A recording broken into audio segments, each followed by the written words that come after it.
Okay, evening, everybody. That was a fast break time. Where's everybody at?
Okay, that.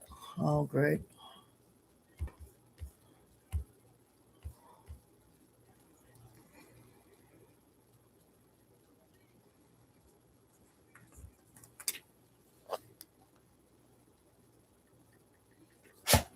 That's Chico.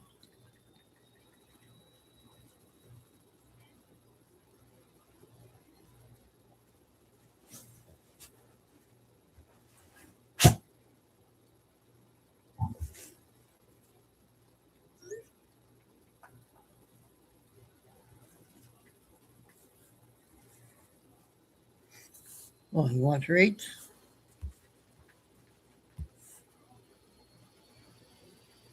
Hey, Daniel. I don't know where everybody's at. Anne's going to take the night off.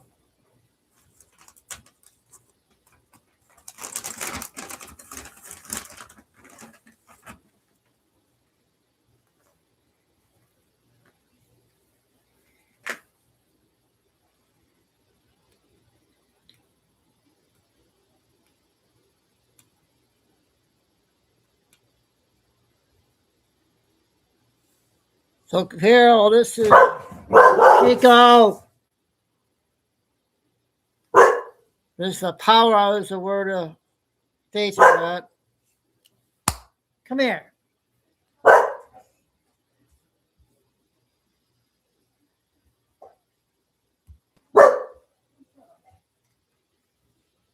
Chico.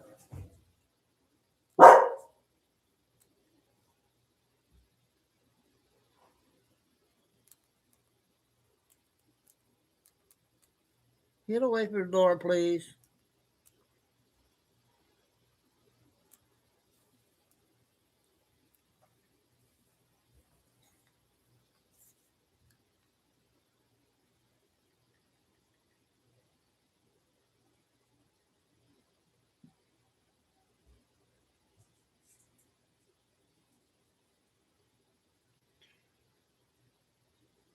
I got a two-parter with Benny Johnson. I'm going to play first. I'm going to go ahead and get started because I want to get a certain amount of time in. A lot of people are probably listening tonight.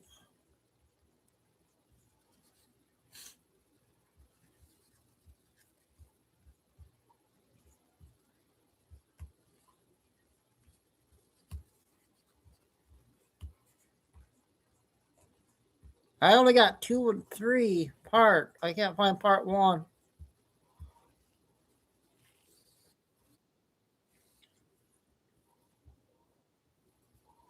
I think it's 5 minutes.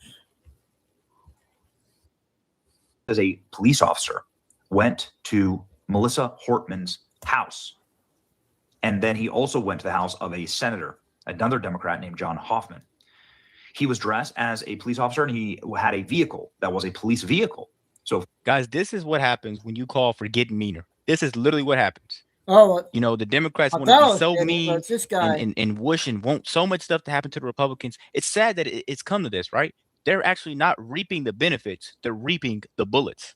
This is a scary story, guys. Of course, you answer the door, right? It's Minnesota suburbs. You answer the door. There's a cop there. What does he need? Oh, And he opened fire. He shot both of them. Police say it was a targeted assassination attempt. There's now a massive shelter-in-place order, and that assassination attempt now, we are sad to confirm, was successful. Listen to this. As Melissa Hortman succumbed to her injuries and passed away. Now, Tim Walz is here after calling for further aggression and meaner violence from left-wingers from his base. Tim Walz is here on camera saying that it's a horrible, unspeakable tragedy that unfolded. Listen. Well, that's very strange. He's the one fomenting this violence. And of course, Tim Walz did not like the vote that Melissa just took. I'm not saying they're connected necessarily, but wait till you see where this goes next, because I will show you the direct connection to Tim Walz. Melissa Hortman, she's a Democrat from Minnesota.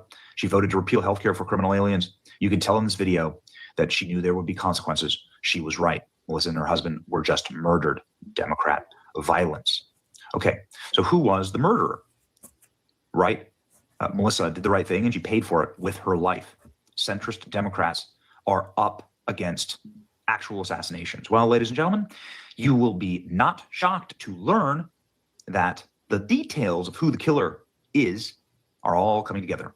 First off, this is the backseat of the killer's car.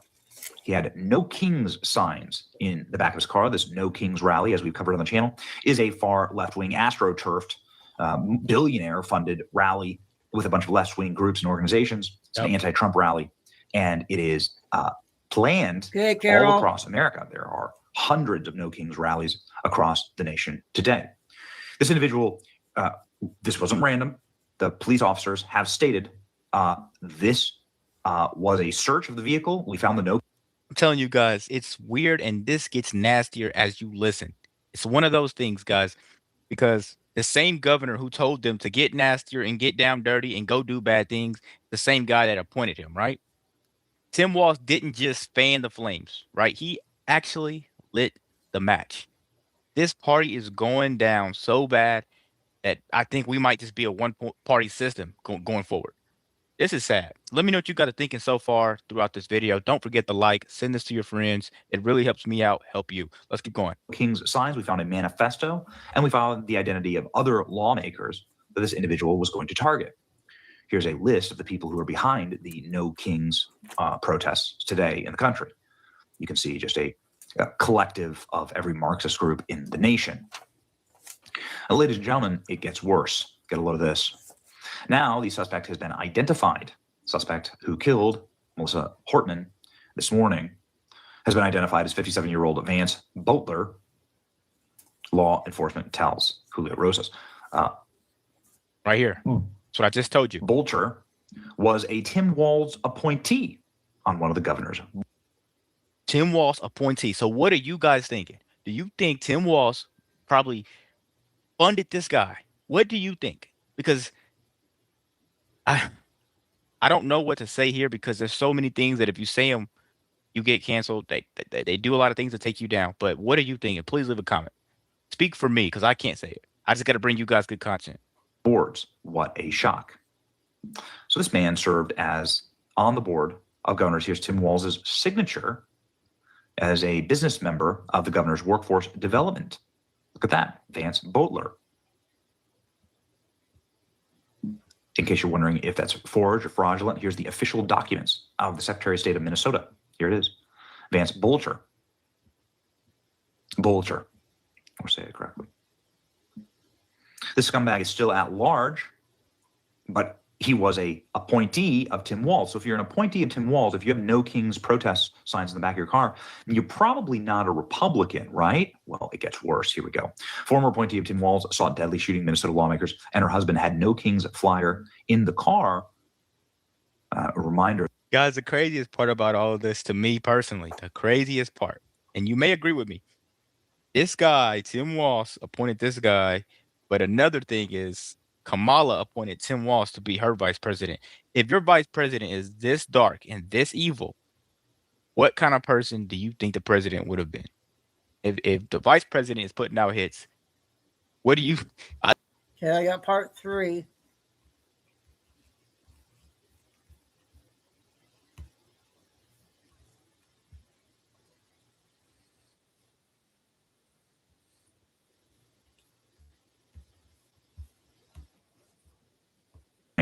Very unfortunate response to the a question during a. And why? Yeah, I sat in that office with those Sandy Hook parents. I've become friends with school shooters. I've seen it. Look, the NRA. Not a Democrat, the vice president's debate. He was asked about firearms, and he said, "I become friends with school shooters." Okay, I'm not saying they're best, but I get, you know. So Tim Walz was friends with shooters after all. Goodness gracious. Vance Bolter, the alleged killer of Melissa Hortman, serves as the deputy director of security patrols at Guard Security Services in Minnesota. Reports say he was impersonating law enforcement. This explains how he pulled it off. So he is it's like private security, right? So you can see here, sort of a law enforcement looking car. This would be for private security. Okay, so now we're getting some more pieces of information here. Tim Walz was going to be speaking at the No Kings rally in Minneapolis today. Dirty bastard. The No Kings killer who just committed multiple assassinations of Tim Walz's political enemies. Now Tim Walz is honoring and endorsing the No Kings rally in Minneapolis, the face of evil. But it gets worse. Here we go. In case you're wondering if this person is a Republican or a Democrat, this assassin, let's add more logs to the fire here, the left-wing fire. Bolter is allegedly a suspect in shooting two Minnesota Democrat state legislators in their houses. He was the CEO of a government-subsidized, U.S. federal government-subsidized private protection agency known as Red Lions Group. Red Lions Group received $20,000 in small business loans. He was listed as the CEO of the Red Lions Group. What is the point of this group? Oh, to relocate Africans to Minnesota. Yep. You can't even make this stuff up. How much have we gone on and on and on about how Minneapolis isn't Minneapolis anymore because they moved Somalia to Minneapolis, right? So guys, they used federal funds to relocate whole populations, then lost the funding when Trump's Doge team and Elon exposed the fraud. Do you think this shooting was like revenge? Please leave a comment down below. I really want to know what you think. Let's keep going. Right? But now we get this. This is active in the Democratic Republic of Congo, the Red Lions Group. He's highlighted on the Minnesota African Union website. The Minnesota African Union website states that a statewide umbrella organization that is focused on the well-being of the immigrant community. So now you're starting to see the connections here, right? With Democrats who voted against healthcare for illegal immigrants. Can you imagine how much this guy's funding has now been cut? How his group now is defunct after USAID cuts and the votes against alien healthcare. Lucy. Former Minnesota State House Leader Hortman, everybody Democrat, must be listening tonight. In a politically motivated shooting after she voted to defund criminal aliens receiving healthcare. Butler was reportedly appointed to the governor's workforce board. Okay, so this now guy's pretty he's part good. of a African resettlement group in order to deal with the well-being of African immigrants. I'll probably go to his hockey guy. Minnesota.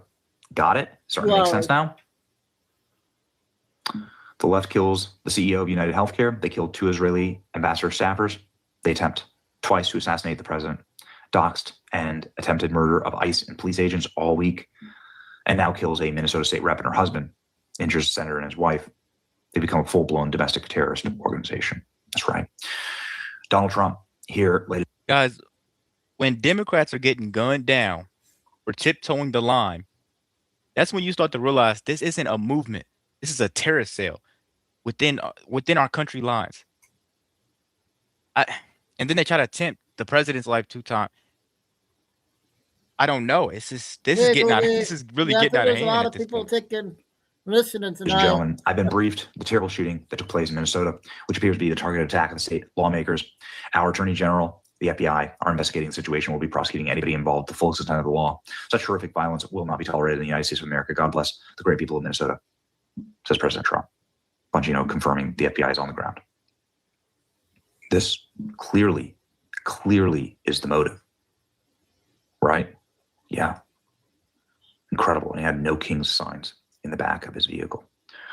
Ladies and gentlemen, here is the full update from a press conference that just wrapped with the law enforcement agencies in Minnesota explaining what they now know. straight up saying we're like, stay away from the No Kings rallies. The law enforcement say he had No Kings posters in the back of his car. Stay away from these rallies. This was a politically motivated. Evil is hiding behind slogans like "No." Yeah, just about over. So I got a weather report video I'm going to play from YouTube. 15 minutes.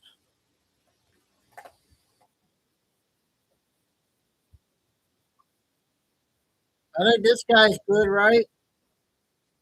A long ways to go. So let's get right into Right it. on. Starting off Yeah, with the Tracy. day one winter storm outlook, where we've got an expansive enhanced Tracy risk gave from this to New me Mexico yesterday. all the way over into Virginia. At some point today, everybody in that purple area will get some freezing rain, snow, sleet, or all of the above. That includes Dallas, where it's snowing right now. That includes San Antonio, Oklahoma City, Bentonville, Arkansas. That includes Louisville, Kentucky, Nashville, where it's also snowing very heavily right now. And then over to Lynchburg in Virginia. Now, down here in the moderate risk, the 4 out of 5 area, this is where we expect the most extreme impacts today. And it's not because of snow at all. It's because of ice. We've been talking about this for who knows how long now, but this is it. Today is the day of the ice storm for Shreveport, Monroe, Greenwood, and Oxford up there towards Tupelo, Mississippi. Get ready for some ice accumulations up to 3/4 of an inch, maybe even an inch of ice. We'll talk about how significant that is in just a minute, but we are also going to talk about tomorrow. Tomorrow, we're going to have moderate impacts from Louisiana all the way up through the Ohio Valley into the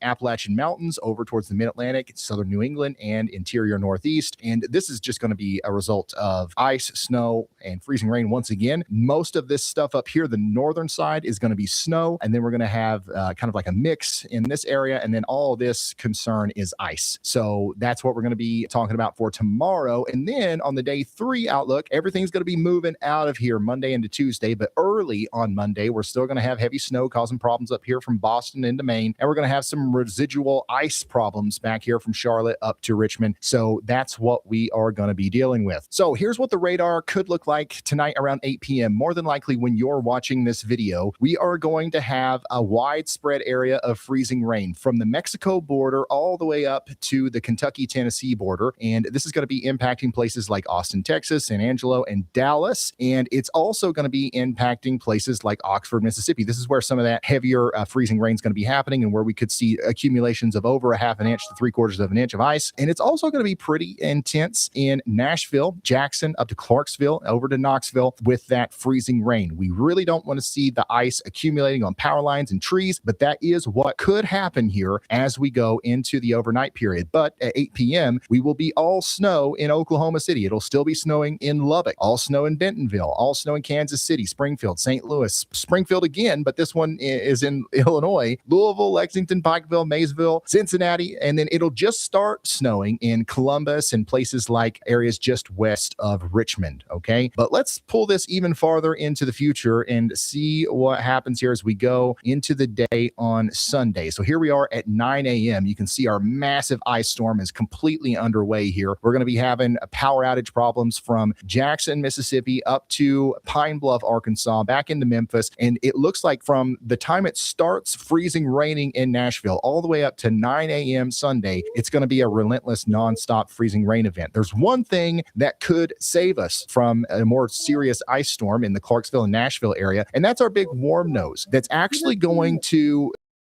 Knoxville and Chattanooga and Huntsville completely ice-free for the most part. It's snowing right now in a lot of these areas, but it's going to be plain old rain before too long, and that's going to cut down on your ice and snow totals. But if this big area of warm air ends up being a little bit thicker, which is something that we talked about being a possibility yesterday, that could actually send the warmer air into Nashville and reduce some of the problems with the ice, because it will start washing away the sleet and the accumulated ice and stuff like that. So that's what we're going to hope for. We're really hoping for a wider column of warm air riding up on the northwestern side of the Appalachian Mountains. Unfortunately, that's going to be the reason why I don't get a bunch of snow over here in my hometown. It's going to snow quite a bit today before the ice starts, but it's going to get washed away. But the thicker that column of air is, the better off we're going to be in Nashville. But unfortunately, that would mean that it pushes the ice problems a little bit farther west, maybe more into Memphis, Jackson, and Clarksville, and Bowling Green, and maybe even Lexington, Kentucky. Just yesterday, a lot of forecasters were predicting 15 inches of snow for Lexington. We came out and we said 7 inches. Why? Because we thought that thick area of warmer air would be thicker than modeled. And it turns out that that's more than likely going to be the case. Lexington is likely going to switch over from snow to sleet probably sometime early in the morning on Sunday. If you're a snow lover in Lexington, I'm hoping this doesn't happen. But if it does, that will cut down on your snow totals significantly. I think that we're still good in Evansville, Louisville, and Cincinnati. I think that we're still going to get a bunch of snow up there, but just keep that in mind for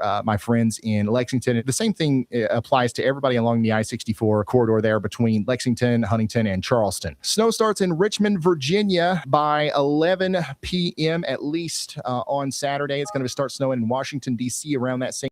We're going to have heavy snow in Washington, D.C. by 6 a.m. on Sunday. It's also going to be snow quite moderately to heavily in Columbus, Pittsburgh, Wheeling, Morgantown, and Elkins around this time. The snow is going to start in New York City, 6 a.m. Sunday. And we are going to switch over to sleet and freezing rain in Washington, D.C. Sunday around 11 a.m. And it looks like this is going to be a mess.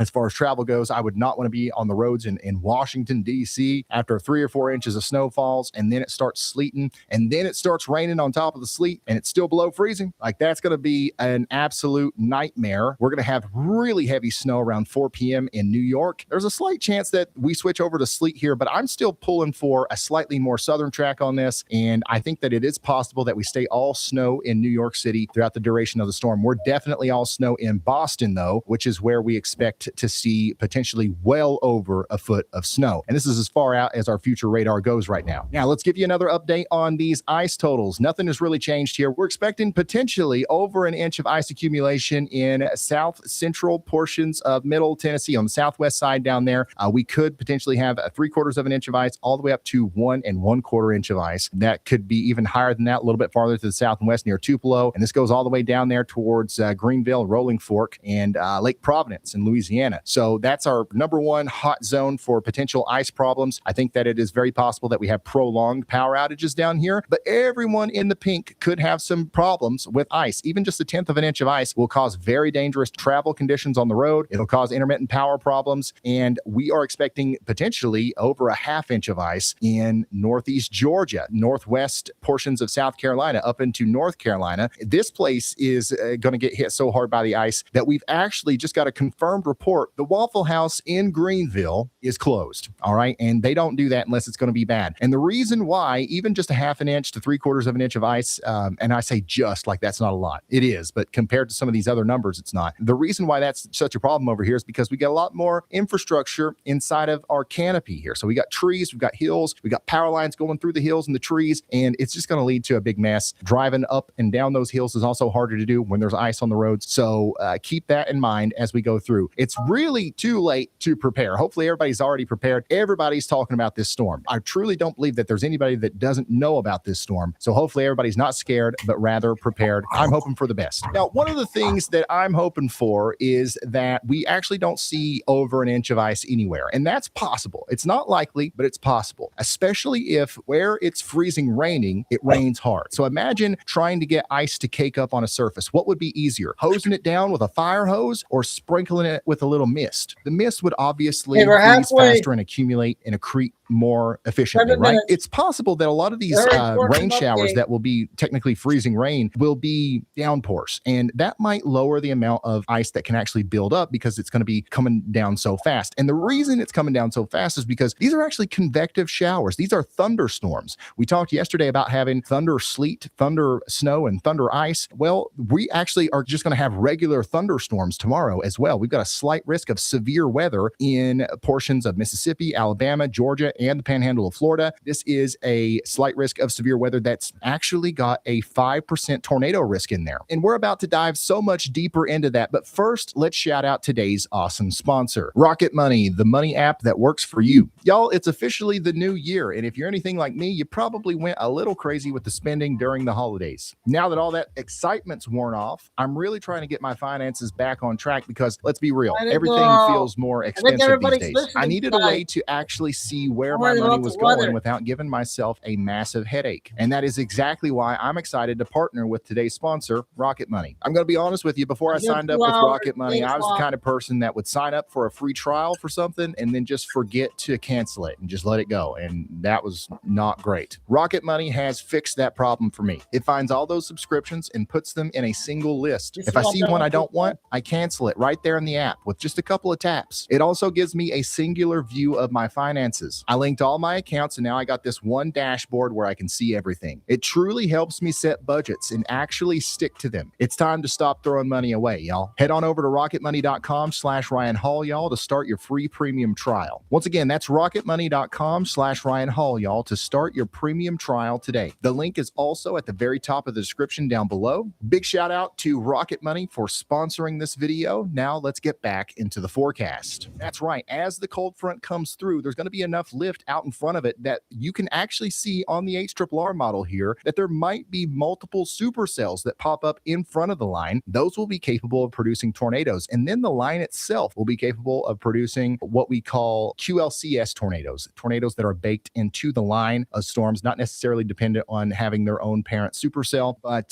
this is a fascinating development here. We knew there were going to be thunderstorms, but in this situation, it looks like they're going to be strong enough to where we actually are going to have potentially multiple tornado warnings at some point tomorrow. So if you live down here, make sure you've got a way to get warnings. You've been looking up north and laughing and being like, haha, this is why I live in Florida. But now you've actually got to pay attention to this storm too. Okay, now let's get into the fun stuff. How much snow could we possibly see? If you're a snow lover, this is the map that you want to go by. This is the national blend of models. It's actually not a crazy model to go off of. It's an average. It's a blend of all the models together. But a lot of times it ends up showing something that's a little bit higher than what actually happens. But this is on the higher end of what you can expect. Let's start up here in the north and east where it's not started snowing yet. I still think we're a shoe-in for over 16 to 18 inches of snow in Boston. There's some models that are still showing 2 feet up here. I think that is definitely a possibility. We're going to have a deformation band come over here that's going to drop snow potentially at 3 to 4 inches per hour. And that's going to be plumb wild. And that's going to drop a ton of snow. We also could potentially see up to 19 inches of snow in Albany. I think that it's a very real scenario where a lot of the whole state of New York ends up with more than a foot of snow. But notice down here along the I-95 corridor, you can start to see the warm nose starting to kick in. We talked about this and we've talked about this. I don't know how many times we talked about this, but this is always the thing that we've got to consider when talking about snow on the East Coast. How much is the warm air going to win? And I still think that there's a good chance that we stay all snow in New York, but there are some models that are showing some sleet mixing in. That's brought down the totals a little bit. We're still looking at potentially 10 inches of snow in New York City, 8.9 in Philadelphia, 7 to 8 in Washington and Baltimore. I would not get attached to those numbers either, but that's still possible. That's still on the table. It's definitely going to start off as a big thumping of snow. It's going to cause big time travel problems, but there is a chance that sleet and freezing rain gets in there and knocks down the totals a little bit. I'm thinking 14 inches is possible on the high end for Pittsburgh, 13 Columbus. We're golden in Cincinnati. 14 on the high end for y'all for sure. 12 in Louisville and Indianapolis. There are some models that are showing up to 12 inches in St. Louis. I would tend to say that we can expect slightly less than that, but it's on the table. And then Joplin, 9.5, Tulsa, 8.7, Oklahoma City, 8.0. This over here looks a lot lower than what we were talking about yesterday, but you got to remember, this is on top of what you already got. A lot of these places already have 3, 4, 5, 6 inches of snow on the ground, and we're going to double that and sometimes more than double that from right now. So 8 additional inches in Oklahoma City and places like that. Now let's look on the lower end of what's possible. 13 inches in Boston. And, you know, even on the lower end, we're still showing 11.2 here in New York. That's actually higher in Baltimore and Washington than the other one. So this model I like because I think it's a little bit more realistic. It's a little bit more refined with its totals, but even it is still showing a mostly snow event for Washington and Baltimore and Philadelphia. I'm going to tell you though, you don't want to hug these models. Don't be a model hugger. Don't get emotionally involved. It is possible that we see a little bit less snow than this in Washington, D.C. I can smell it. I can smell it coming. So we're hoping for the best if you're a snow lover, but if you hate snow, then root for the HRRR. We are still talking about potentially a foot of snow in Evansville, Louisville, and Cincinnati. Notice how the totals are going down in Lexington, just like we thought they would. And that trend is likely going to continue. We're talking about 4 inches in Bowling Green and Clarksville, maybe 3 inches in Nashville, but a lot of that's going to get washed away. I think we already have more than 3 inches in some places around Nashville right now, but the rain's going to come in and start working on that. 8.3 in St. Louis sounds more realistic to me. And then a lot of lot of these numbers are the same as we just looked at back in through here. So that is our updated snowcast. Now, here's why we are so concerned with the ice storm, right? We really do think that there's a pretty good chance that a lot of people are going to be without power for more than 12 hours after this storm. Some people it'll be multiple days that we're without power. And then what's going to happen is after the storm comes through, that Arctic high that is essentially the reason we have the storm in the first place is just going to settle itself down in the southeast, and it's going to bring temperatures down near record levels. It's going to be colder than it's been in a very long time in Memphis, Nashville, a lot of Mississippi, Arkansas, Louisiana, and East Texas. And if it's 10 degrees outside or 0 degrees outside and there's no power, if you don't have some sort of alternate heating source, then that's a really dangerous situation. That's why we've been hooting and hollering and trying to get the message out there. Make sure you are checking on your neighbors, especially if they're elderly. Bring your pets inside. Try to make sure that you have an alternative heating source outside of the one that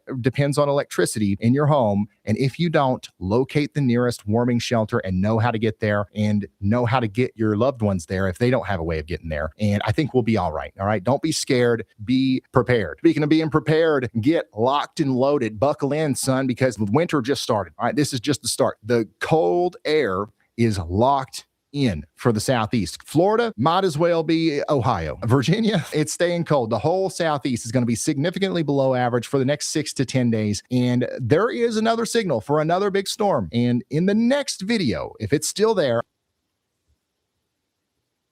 Okay, that was the weather report. And they said Virginia next 6 days, I think. Oh, you're in Florida? Oh. All right, to go. I'm gonna play the shorts now. I'm gonna get the couple 10 Vinny videos, Nick videos, and I got QQ videos.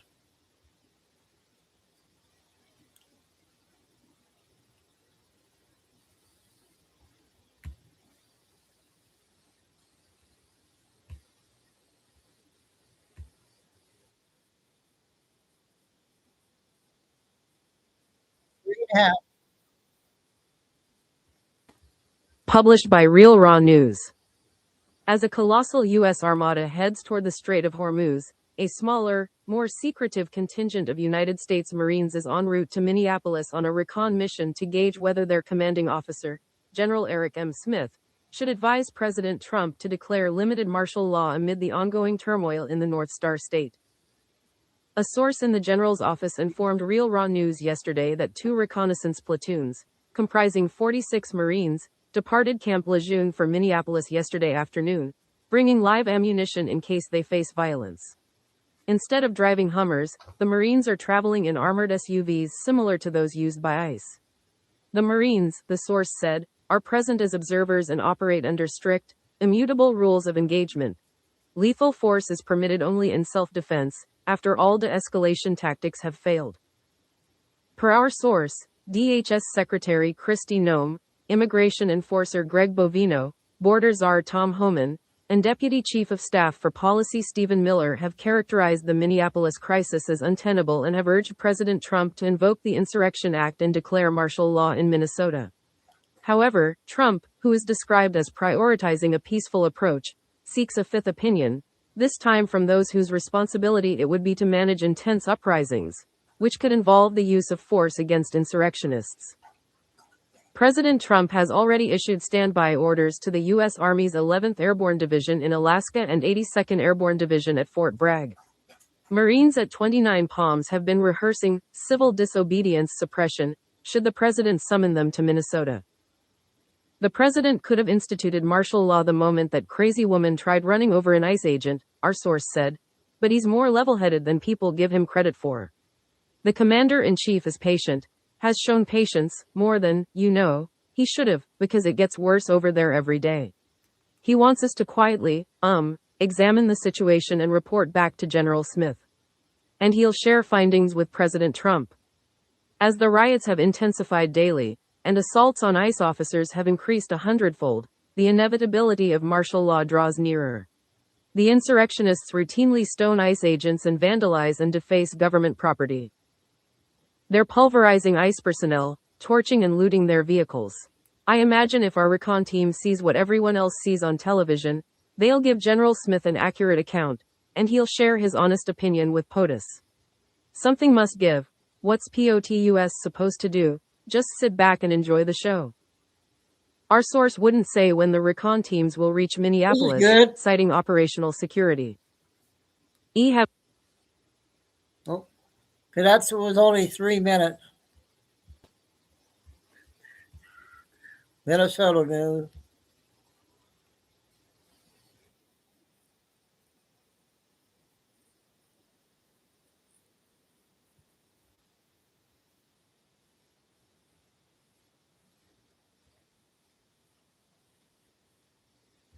I voted for. So Donald Trump took a page out of the Democrats' playbook today, and he decided while the Democrats were all focusing on what was going on up in Minneapolis and what was going on in Davos and what was going on in Greenland, he took the opportunity to have Kash Patel absolutely gut the FBI. It was a fantastic thing to see. Many of us have said for a long time that it wasn't the rank and file members of the FBI, it was the leadership of the FBI. Well, I'll say many people said it. That really wasn't my opinion of the matter. My opinion of the matter is if you saw fellow Americans being violated and the organization that you work for being violated, then you have a responsibility, especially as someone who swore to uphold the Constitution, to speak up.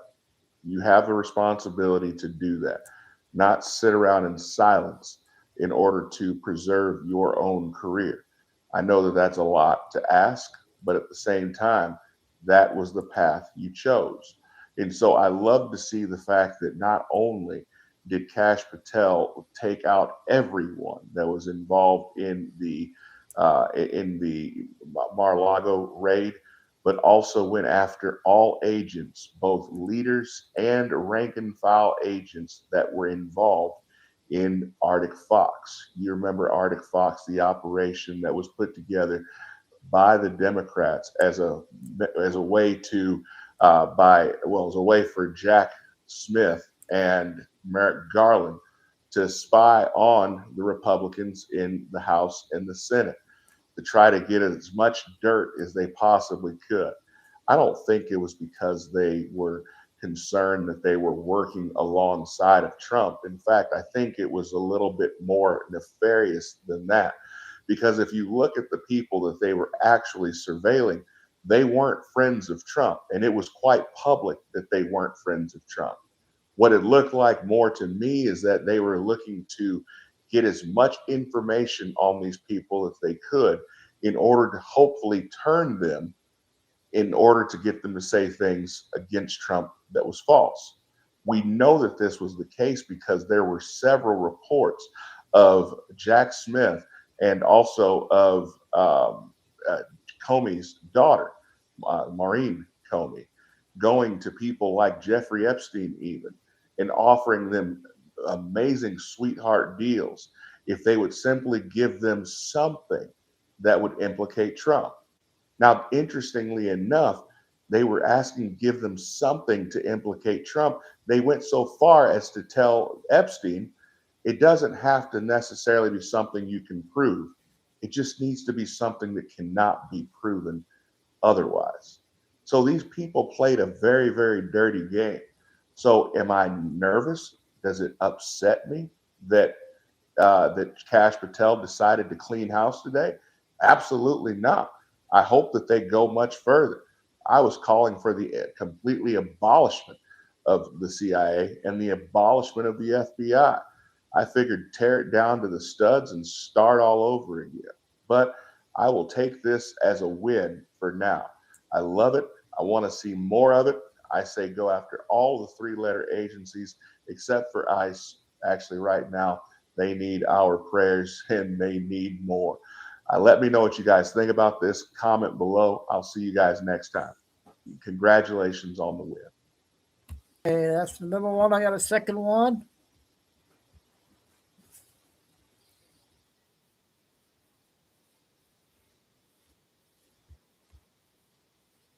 what I voted for. So Donald Trump took a page out of the Democrats' playbook to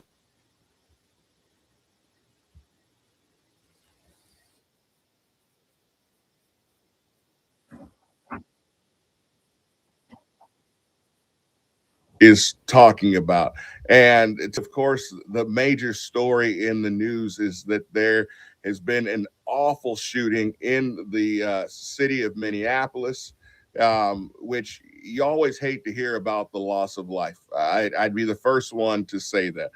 But the truth be told, this was not a life that was taken. This was a life that was sacrificed on the altar in order to save the skin of the leftist. And I'll explain to you why. So yesterday we had an epic hearing from the none other than Jack Smith.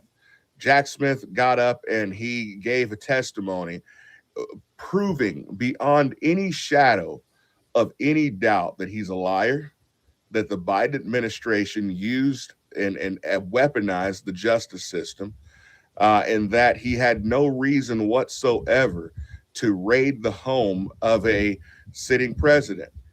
He also went on to talk about the basis of his investigation and the fact that he never vetted the primary witness in his investigation. He went on to talk about, in addition to that, having not even remembering who deputized him or who swore him in. Guys, don't you think that if you were sworn in to prosecute or to go after the president of the United States, it would seem like that'd be a pretty momentous occasion. It would seem like you would know who was there, you would know who was in the room, you would know who appointed you, that you would remember who actually swore you in. I mean, that's a pretty big deal. Probably the pinnacle of his career. But he doesn't even remember who swore him in. Who's he covering for? Who's he hiding? What is he trying to accomplish here with these lies? But he was grilled for hours on Capitol Hill yesterday, and there is absolutely no hiding for the Democrat Party.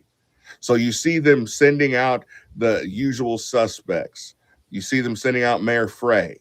You see them sending out Ilhan Omar. You see them sending out Tim Walz on his way out, doing everything they can to get people riled up. You see the attorney general down in Arizona calling for use of force and taking up arms against federal officers. All of these are things that would never be acceptable if the shoe was on the other foot. Yes, this man was shot today. We also had a Patriot shot on January 6th. But unlike this man, that woman was treated as though she was some kind of a terrorist. Unlike this man was armed. Ashley Babbitt was not armed. Those people walked peacefully into the Capitol building, you know, the House of the People. Those people were ushered orderly through the Capitol building. These people today took over an airport, stormed an airport, and took an airport over. If Republicans or conservatives were doing this, they would be calling for the National Guard to be brought in.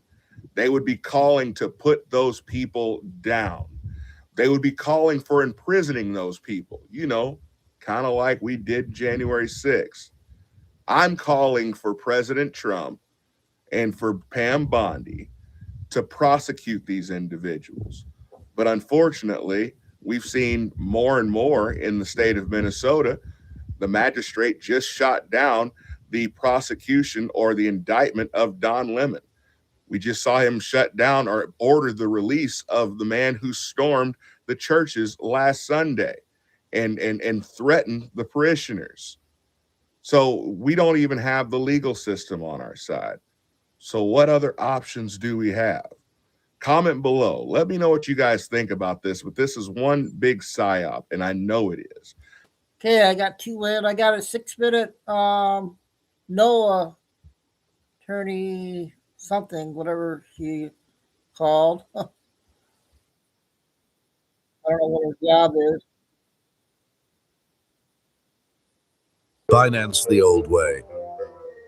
Finance the ramp way. At 9:05 a.m. Central Time, the Department of Homeland Security law enforcement officials and officers were conducting targeted operations in Minneapolis against an illegal alien whose criminal history included domestic assault with intentionally inflicting bodily harm, disorderly conduct, and driving without a valid license. An individual approached U.S. Border Patrol officers with a 9mm semi-automatic handgun. The officers attempted to disarm this individual, but the armed suspect reacted violently. Fearing for his life and for the lives of his fellow officers around him, an agent fired defensive shots. Medics were on the scene immediately and attempted to deliver medical aid to the subject, but he was pronounced dead at the scene. The suspect also had 2 magazines with ammunition in them that held dozens of rounds. He also had no ID. This looks like a situation where an individual arrived at this scene to inflict maximum damage on individuals and to kill law enforcement. About hundreds of protesters then showed up at the scene.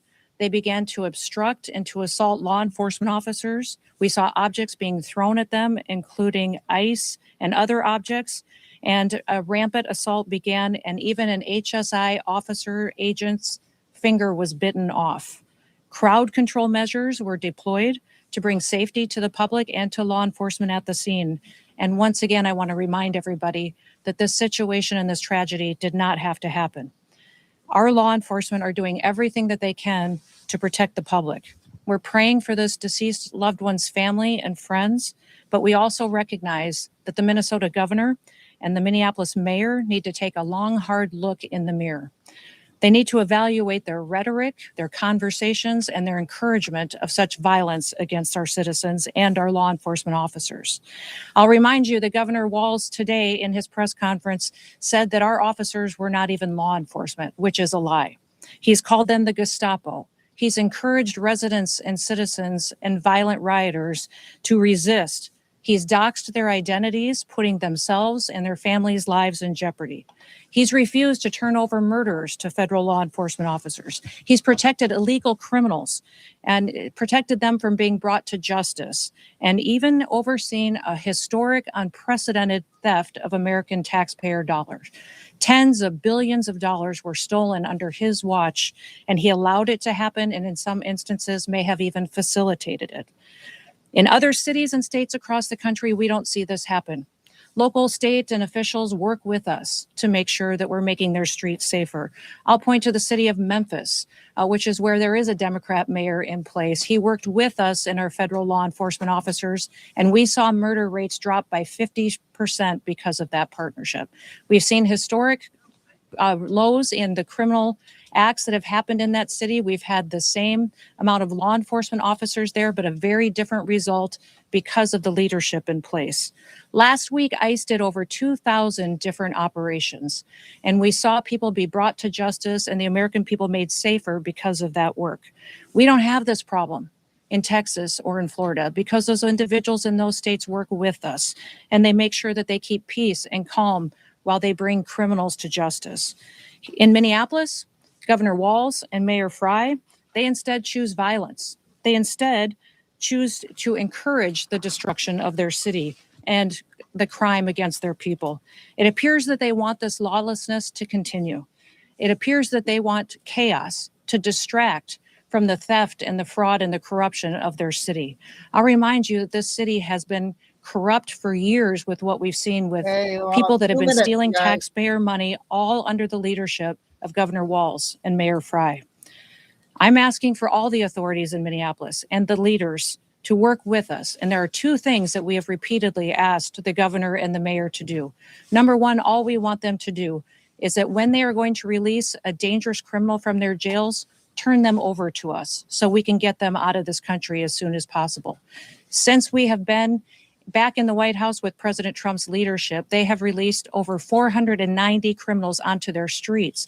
rather than allow us to get them out of the country to keep families safe. The second thing that we have asked the governor and the mayor to do is to help us keep people safe. Just give us backup on the streets while we do our targeted operations to get illegal criminals out of our country. And then we wouldn't have to be there facing these types of situations that we face with violent rioters who are impacting and attacking our law enforcement officers. That's all. Those are the two requests that we've asked of them. We've asked them to help us do that so that we can continue to see success in Minneapolis like we see in so many other cities and communities across the country. But they have refused because they want us talking about attacking law enforcement officers instead of the fraud and the theft that they facilitated in Minnesota. One thing I'd like to do before I take your questions on that situation on the storm is give you a few facts about the storm and what we're facing here in the coming days. This storm is going to produce heavy snow. It's going to produce dangerous freezing rain and ice and life-threatening wind chills that will be sustained for days.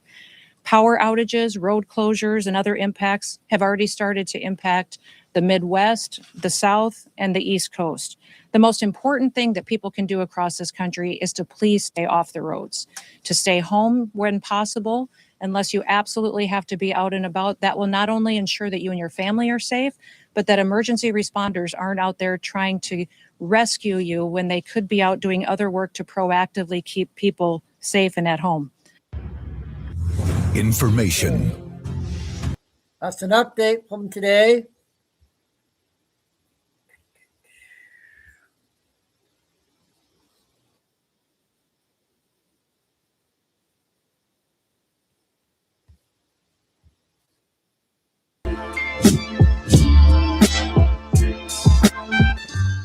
What's up, ladies and gentlemen? Nick Moseder here, and as you see, everything's a lot cooler now. We made some upgrades to the Nick Moseder video making laboratory. I added some blue lights behind me, if you didn't notice, and it's just way better now. So I did it for you. I did it for you guys out there because you invest in me with your attention, sometimes with your donations, and so I invested in you. So this is my way of giving back. Be sure to thank me. No, I'm just kidding. All right, so let's get right into it. You guys are tired of hearing about that. Ladies and gentlemen, Supreme Leader Baller Daddy Trump just established his dominance over Mark Carney, the Prime Minister of Canada, who got out of line. Okay, he got out of line, and Trump, who is the leader of the free world, just smacked him, for being a little disobedient little peon, and put him right in his place and effectively issued terms of surrender. And Mark Carney's going to have to play by Trump's rules here, or Canada is just going to completely implode and not even be a country anymore with what Trump just did. Trump is threatening immediate 100% tariffs against all Canadian goods and products coming into the United States of America because of this deal that Canada is trying to cut, or actually has already cut, with China. Now, if you don't know the backstory, just a brief overview. Mark Carney, the Prime Minister of Canada, actually, Trump calls him the governor, so I'm going to refer to him as Governor Carney. He got demoted. He's a governor now. He went over to China earlier in January and cut a deal with Beijing regarding electric vehicle imports and Canadian agriculture and other goods. The two countries agreed to reduce tariffs on certain goods with each other so that they would strengthen their ties as trading partners. And this is a means of Mark Carney sticking it to Trump. Basically, because of Trump's volatile nature and his heavy hand with tariffs, he's stepping on toes with European countries and Canada as well. Mark Carney's become like a bitter, scorned, ex-wife, and he wants to stick it to Trump. He gave this speech at Davos, the World Economic Forum, where he talked about the New World Order, where he says Canada is going to essentially diversify away from its partnership with the United States and strengthen ties with other global powers in an attempt to diversify and create a new world order. That's exactly what he said.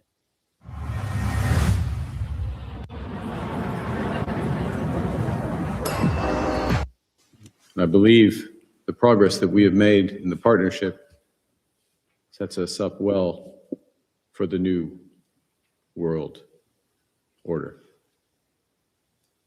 Now, this move is ultimately a reactionary move by Mark Carney. It's a spiteful move, and it's a terrible, terrible move because, as it's already been pointed out ad nauseum by Trump, people here in the United States, and leaders in Canada are realizing and seeing the writing on the wall, this would be an economic disaster because when you allow China to export tons and tons of dirt cheap electric vehicles, you're essentially destroying the Canadian and US partnership on vehicle manufacturing. And while China wins, both the United States and Canada suffer. Canada tried to be sneaky. Carney went to China behind America's back and signed a deal to lower tariffs on Chinese EVs. He tried to turn Canada into, as Trump calls it, a drop-off port, basically a backdoor for China to flood the U.S. market with cheap EV imports. And while Trump's foreign policy on China is to basically wall them off and cut them off from trade and make them feel pain, Canada's prime minister basically said, hey, how about I sneak you into the house through the attic, okay? And so this is how Trump responded. First of all, he uninvited Canada's prime minister from the new Board of Peace, which is basically Trump's new United Nations. He embarrassed Mark Carney and put him in his place at Davos after Mark Carney gave his little speech about the New World Order. Trump reminded him, hey, we're actually building the Golden Dome to protect the sky over your head. We literally put the roof over your head, put the food in your mouth, pay for the security system, the alarm system at your house, and you're acting ungrateful. That's basically what he said at Davos. We're building the Golden Dome that's going to, just by its very nature, going to be defending Canada. Canada gets a lot of freebies from us, by the way. They should be grateful also, but they're not. I watched your prime minister yesterday. He wasn't so grateful. But they should be grateful to us. Canada lives because of the United States. Remember that, Mark, the next time you make your statements.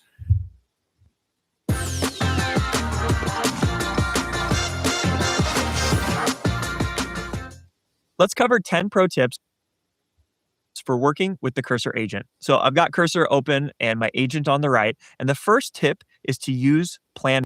And now he's threatening 100% tariffs on Canada. And this is like the geopolitical equivalent of Trump being like, bad boy, no TV, go to your room, you don't get dinner. He's isolating Canada. He's showing the world, if you cross me, you don't get a seat at the big boy table, and I'm going to punish you. Carney was at Davos trying to rally the so-called middle powers, as he calls them, which are like these, tiny little insignificant European countries that are completely reliant and beholden to what the major global superpowers do. We're the middlemen, and we're completely reliant on America. And if Trump, he's being a bully, then we need to diversify to these other global superpowers and strengthen our ties, or else we're going to suffer. And so Trump is stepping in and saying, there are no other powers. There's the United States and there's no one else. And since you want to be irresponsible and you clearly don't know anything about the economy or how to manage your money,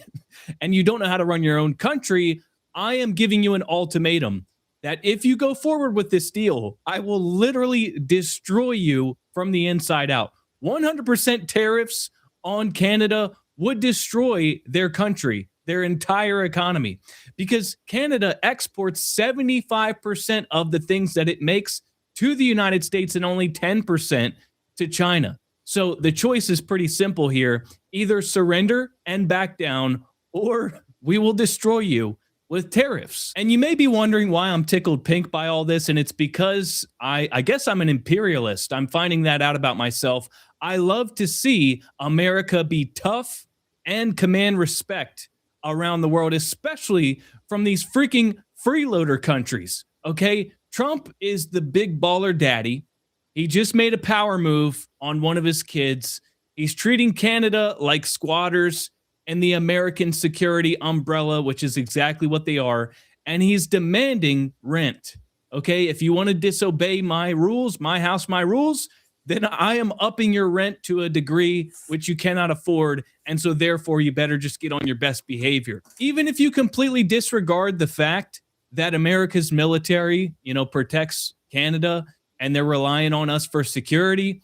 Just do the math. 3/4 of their entire economy depends on the United States. Canada's threatening to cheat on us with China, despite the fact that they depend on us every which way you can imagine. So here's how this ends. And I'll give you a hint. It doesn't end with Mark Carney's New World Order. It ends with Mark Carney jumping on the next flight available and going down to Mar-a-Lago and getting down on those red knee pads that Gavin Newsom brought to Davos and bending the knee and asking for forgiveness. He can cry at Davos all he wants, but at the end of the day, the numbers are clear. The numbers are the numbers, folks. And Governor Carney answers to President Trump. And Trump just proved in 2026, there are no middle powers, okay? We control the Western Hemisphere. We just did great work in Venezuela to kick China out of the Western Hemisphere. And here you go trying to pull this stunt. I don't think so. Not happening. Not on my watch. Now, ladies and gentlemen, of course, I want to know what you guys think down in the comments section. Am I being too much of an imperialist by getting joy out of this? Okay, I'm going to play one Jackwood video for 9 minutes. And I think it's this one. Oh, I think it's this one.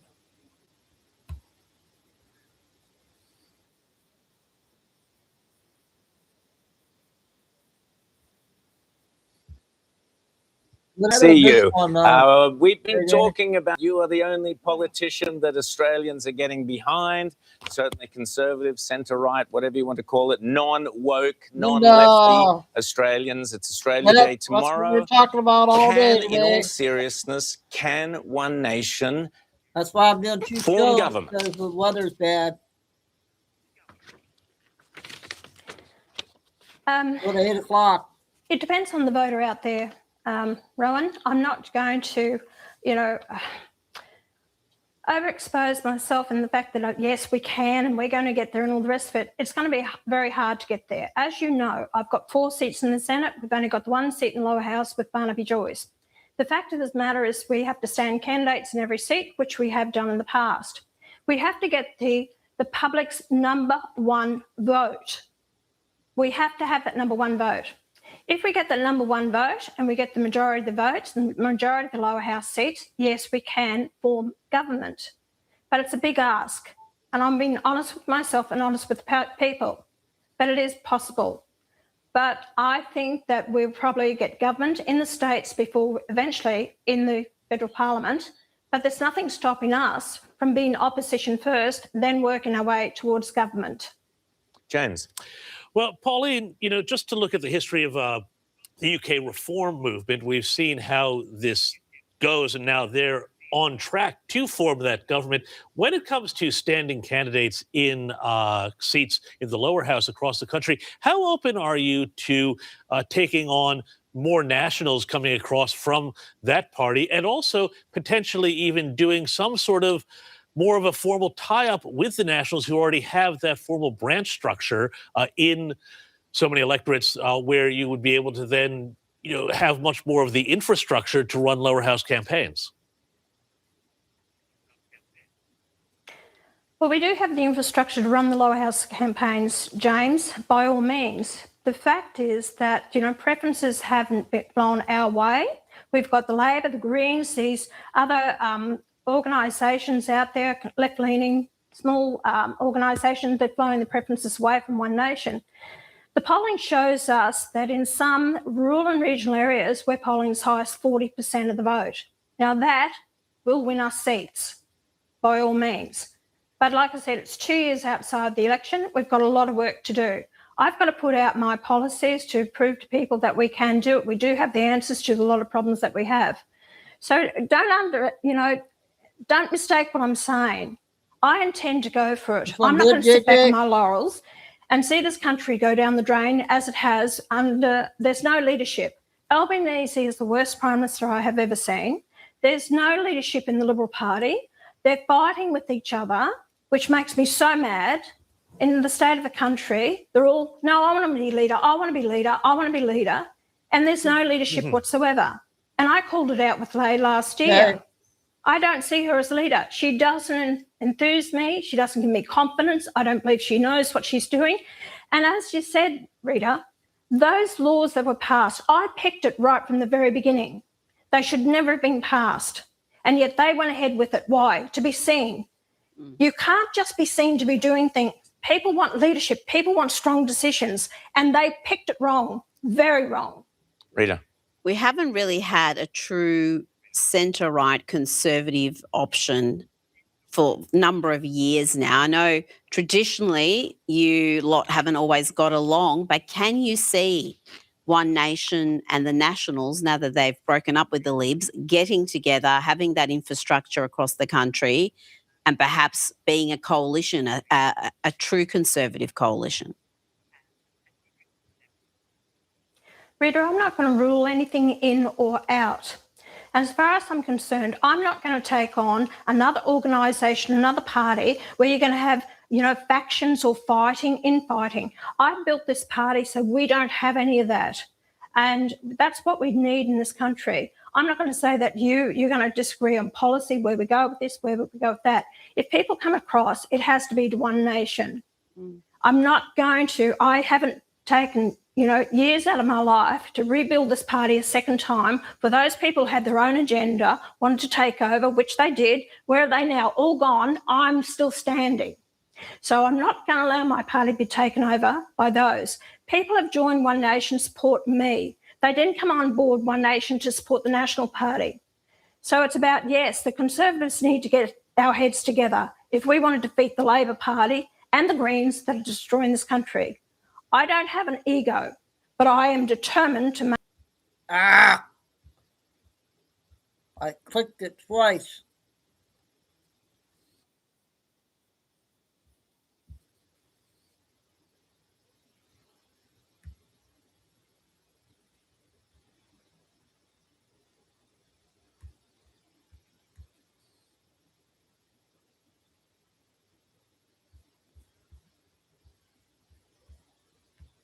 Sorry, Jacqueline. I'll try to get one more, and after a couple I'll play. It was almost over, I think. It was only 9 minutes.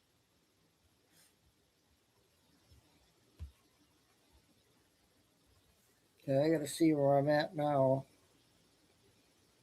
A lot of news out today. Lots of news.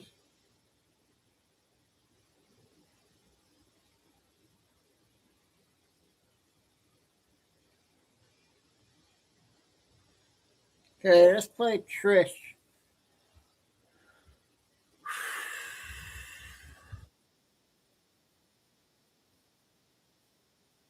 Okay.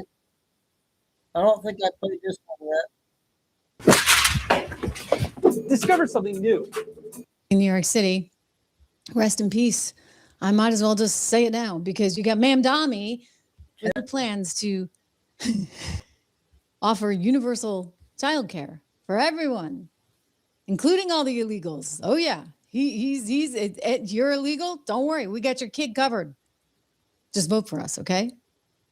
These are programs for every single New Yorker. These are not programs that are going to ask the immigration status of any one of the children. All of those children are New Yorkers. They should all be enrolled in pre-K and 3K, no matter where they were born or where they come from. And we are also proud to be a sanctuary city. What a sanctuary city means is that we have policies in place, policies that have existed for years in this city, that deny ICE agents access into schools, hospitals, city properties, or even the properties of city contractors, unless those ICE agents can present a judicial warrant signed by a judge. We know that the vast majority of the time, ICE agents are not presenting that kind of documentation. If they're presenting any documentation, it tends to be an administrative warrant, and oftentimes there isn't any documentation even provided. So we want to make clear the rights of every New Yorker that they have. Somehow I don't think that's going to turn out the way some would like. What do you think? I mean, you saw Nick Shirley. He did the reporting, right? Where he showed up at the Leering Center where they didn't really have any kids there. And it turns out that wasn't the only one. I mean, we're getting fleeced all over the place, all over the place. I mean, you're talking about 19 billion possibly out of Minnesota. You're talking about 70, 80 billion out of California. There's talk of all kinds of fraud going on, and it's not okay. It's not okay. We honestly, we need the money back. And Trump wants it back every dime. Battle brewing in California. The Trump administration says the state owes the federal government more than $1 billion for health care given to illegal immigrants. William Lajeunesse has the story from LA. Hi, William. Well, Dana, there are two stories here, right? One is how rising costs have forced blue states to roll back health care for those without legal status. The other is the White House crackdown on eligibility. If states can't confirm those getting care are U.S. citizens, they have to pay the feds back. We are auditing aggressively, and we don't like what we see. In March, the Trump administration began auditing states that provide illegal immigrants with routine health care paid for by American taxpayers. Their findings? 7 states and the District of Columbia owe nearly $1.4 billion for using federal, not state money for immigrant care. Topping the list, California, followed by New York and Illinois. In California, we've already identified about $1.3 billion spent to take care of illegal immigrants. Under the law, states can only use federal money for migrants' emergency care. When you come for elective hernia operations or dental cleaning, that's not going to be paid for by the federal taxpayers now, right? I get it. It's sad. You know, you bring all these people here. Thank you very much, Joe Biden. And now they can't take care of themselves. Well, in some cases, like we saw in Minnesota, they can take care of themselves pretty darn well, if you ask me. As Donald Trump said, they're smarter than they look, right? We thought they weren't so smart, but clearly smart enough to figure out how to swindle everybody out of all their money. So that's one group of the population. But a lot of people come here because they were promised this, that, and the other from the Biden administration. And now the hospitals, the state hospitals, are stuck having to pay all these bills. And, you know, you can't turn somebody away when they show up at the hospital and they need care. So what do? Well, they're dipping into the federal government's coffers. And the federal government said, hang on, we got a law on the books. And the law says you can't use federal taxpayer money to pay for illegal migrants' health care. They're illegal. So no can do. And yet they're doing it anyway. By the way, I said the term illegal. This is fleecing of America, right? You're not supposed to say illegal, according to one little schmo on CNN. I just love this clip because Scott Jennings really just let him have it. Let's take a peek. I recognize you haven't reviewed all the material anymore. But the diverse, the percentage. Who are you to tell me what I can and can't? I've never met you, brother. Listen, I can say whatever I want. They're illegal aliens, and that's what the law calls them, illegal aliens. That's what I'm going to call them. I might have played this. You can't say illegals anymore because ICE is directly targeting legal citizens of this country. And how are you going to enforce your edict on me just out of curiosity? Listen, I understand. But just listen to his point about illegal. No, I want to know why he gets to instruct You're my changing the topic. Hang on. I want to know. You're making a point about people being arrested. I understand that your job is predicated on just getting increasingly more demented every single week, and that the audience comes back to see if perhaps make your point. My point is that you're saying the word illegals, but you don't even really know what's happening. Or actually, I think you do, and you're doing this on purpose. But yes, the truth because is, I want the law enforced. They are not just targeting illegal immigrants. They are targeting natural-born U.S. citizens. They are not. That is a fact. You cannot deny that. I mean, you can on national television. They are deny not. facts all the time. They We've are done it a not. couple times in this very episode. I still want to know how you're going to enforce your language edicts on me. We'll take that up. How are we going to enforce it? We're going to take that up at the break. That's the sound of an American oil company hard at work. Want to be a part of it? Listen up. Hello, my name is Adam Ferrari, and I'm the CEO of Phoenix Energy. I mean, wow. You can't say the word illegal. Illegal. I can sing it too. What do you know? Illegal. Gosh, you gonna come after me, little guy? I mean, this is crazy. This is really, really, really crazy. But this is where we are right now. So I would just go back to, okay, Trump wants to win. So he needs to basically let people know the economy's working, and it is. And he needs to make sure that he stays on the immigration issue, because this is one of the number one issues, one of the reasons he was elected. And you can't let people like the little schmo there on CNN tell you what you can and cannot say. I mean, enough with it, okay? He won for a reason. And we need to make sure that we lock down more power, because if we don't, guys, you know what? I'm going to be perfectly honest. Like, we're going to go back to right where we started, where you had them trying to police speech. I had to, when I first started this show, like come up with another word for COVID, because I literally couldn't say COVID. You wonder why I got fired, right? I just let it rip over on Fox Business. I didn't care. I still don't care. I mean, but I did actually have to be mindful of this, because you get like a big red X. And so to this day, I think I still refer to it as March 2020. I don't want to go back to those days. Okay. I want a fair society where everybody has a shot and everybody can talk, and we are respectful of one another, and we love our country, and we're proud of our country, and we're proud of our culture. And so, yeah, I see someone saying COVID is COVID, illegal COVID. Like, I'm going to say it all. I'm going to like Tourette's or something. The China virus, someone writes. Listen, or vaccine, you're right. Piece of my mind, you couldn't say the word vaccine. It was like you'd get hit with this big... And Mark Zuckerberg knew this was insane. He was on Joe Rogan's program explaining it all out, laying it all out. I mean, he was scared stiff, I guess. But I'll tell you, I don't want to go back to that. I really don't. And I don't think you do either.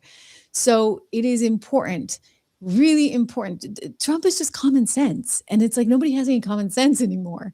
And look, you know, sometimes he's got some off the reservation kind of ideas, like the 10% cap on credit. I mean, I love it in theory. The problem is anytime you try to mandate something like that, you're actually going to restrict the credit markets, and people just won't have access to capital. So there you go. You know, the people that really need it and have to have it at one point won't be able to get it. So I do not like socialist or communist style prescriptions for the economy. He's doing everything so perfectly. So we just need more, right? Give me more. Just let it ride. This is a glorious time, and there's lots of good stuff happening. We're consolidating even the security of our hemisphere. When you think about what was accomplished in Venezuela, that was amazing. When you think about, it looks like we're going to get a deal for Greenland after all, and that wasn't that hard. You know, you just threaten a few tariffs, and what do you know? They all roll over and play dead, because money talks. You don't need to send troops. Money talks. And so being able to use efficiently your financial power is something that this president recognizes the significance of and does beautifully. Like no one else I've seen, because you know what? Nobody else understands economics or business, right? They've never worked in that. You get a community leader who was once the president of the United States. Yeah. Oh. Donald Trump is smart. He understands the economy. He understands business. And he understands people. Don't underestimate that as well. So I think when it's all said and done, as we get into convention season, I might just have to go, right? As we get into convention season, listen, it's going to be a good one. So don't worry. Don't listen to those polls. They're just noise right now. But do understand what's at stake. Because our future, our children's future, our grandchildren's future, all of it is at stake. I hope you have a terrific weekend. Make sure you like, subscribe, share. Go check out 76research.com over the weekend if you have some time. Code word. Okay, that was Trisha. I might not have seen you play that. I'm going to do this one with Benny with Big Mike.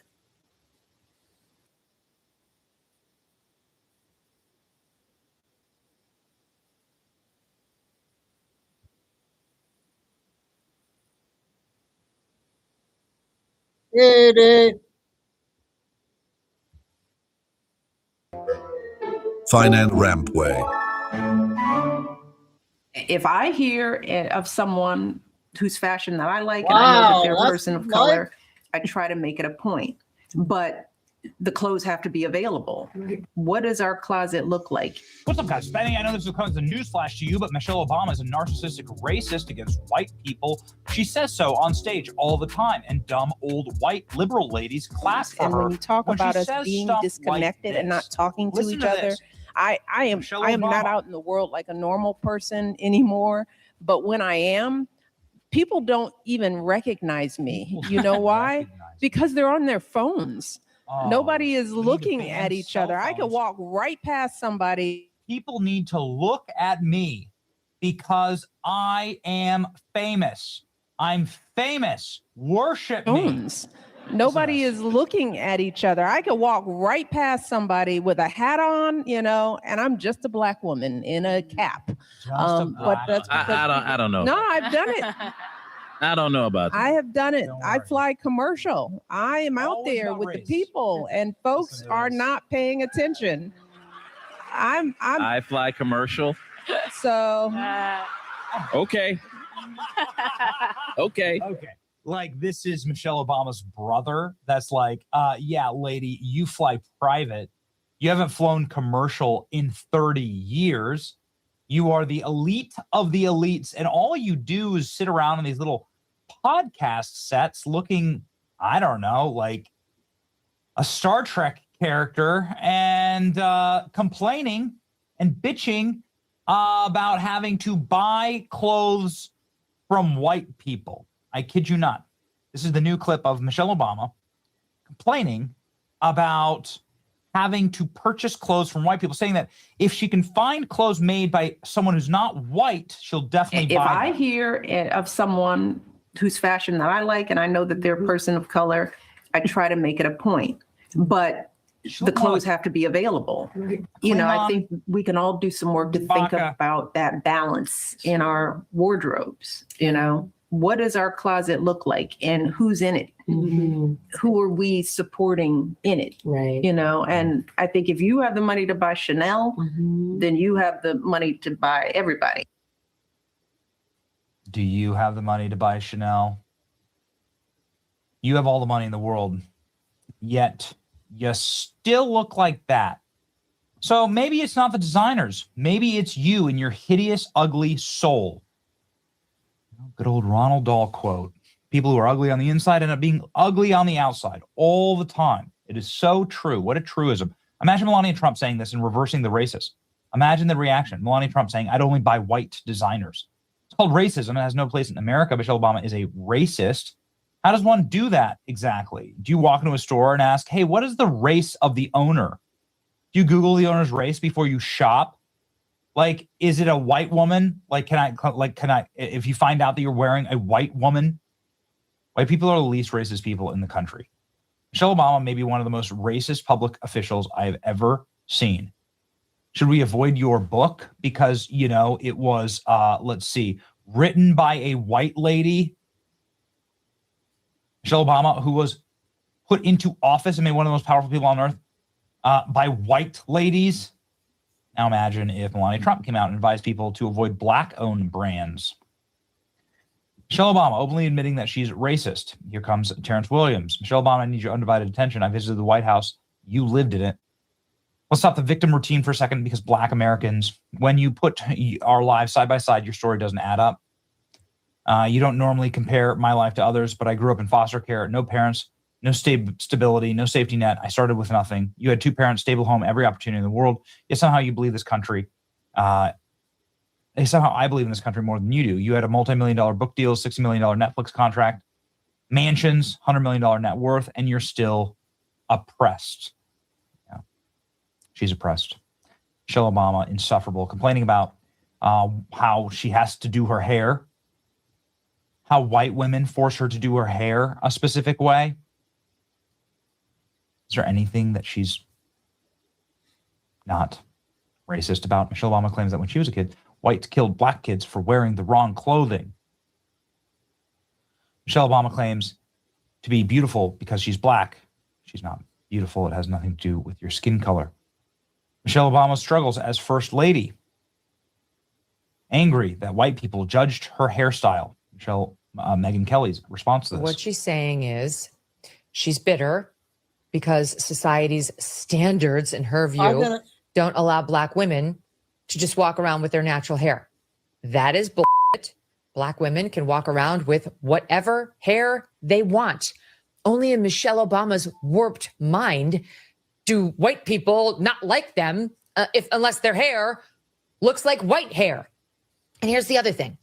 The nerve of this woman to pretend that black women are the only women who have to spend a bunch of time getting their natural hair to, quote, conform to these alleged society standards.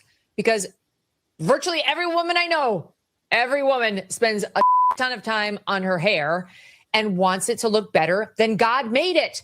It's not a black thing. It's a human thing, and it's especially a woman thing, but she's always reducing everything to race. Always reducing everything to race. Spinning on Fanatics Casino, explained by Patrick Schwarzenegger, while also spinning. Only Fanatics Casino has fan cash.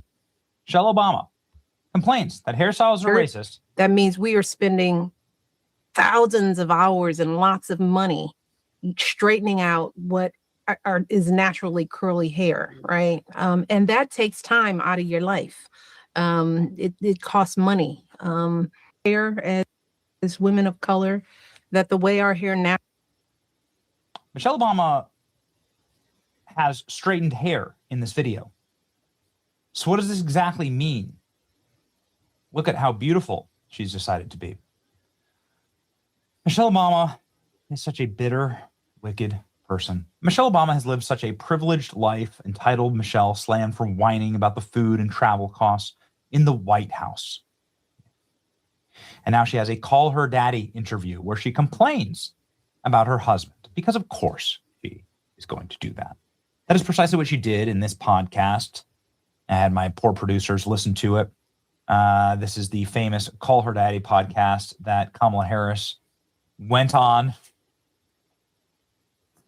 And then the podcast host just absolutely threw Kamala Harris into a wood chipper afterwards, saying that her entire campaign was effectively fraud because they spent $100,000 on building a fake set, a garbage set for the interview.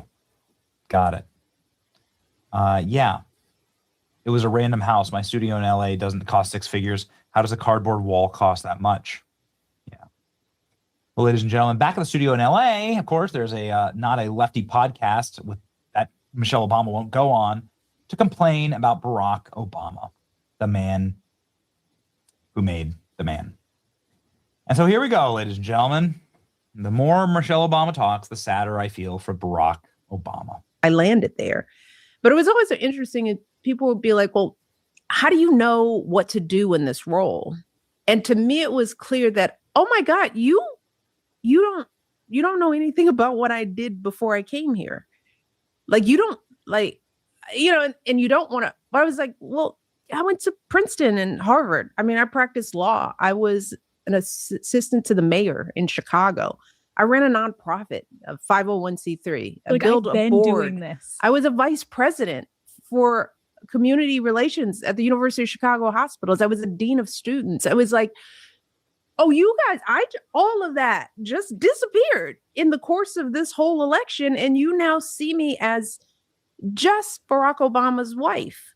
So that made me say, what, that quickly, my shoes become the most important thing about me, right? And again, not unique to me. It can happen to the best of us. So I shied away from fashion leading the conversation, but I knew I didn't completely control it. So let's lean in. Let's lean in with what we do. Let's make sure that we have a plan and a strategy in place for how fashion, just like everything we did in the White House, would have meaning and impact. That makes so much sense because, again, in the book, you're talking about the behind the scenes of the designers you were choosing and people that you were choosing to work with was so meticulous on your end. But speaking about it, you can now speak about it. Yeah. But at the time, I understand it's like, I cannot be reduced to the dress and to the shoe and to the hair and to the whole thing. I want people to hear what I'm actually saying. Let this be a reminder to all of you men, don't marry liberal women. Feminism is a cancer, and this is exactly how you get the destruction of society. Ingratitude. Ingratitude is just one of the ugliest traits on earth. And Michelle Obama, if she's got one thing going for her, it's heaps of that. Before then, like, share, and subscribe. See ya. Okay, another good one from Betty there. Guess what we got that just came out, I think, tonight?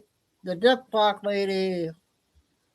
So I'm going to play her and try to get about 3 or 4 more before 8 o'clock.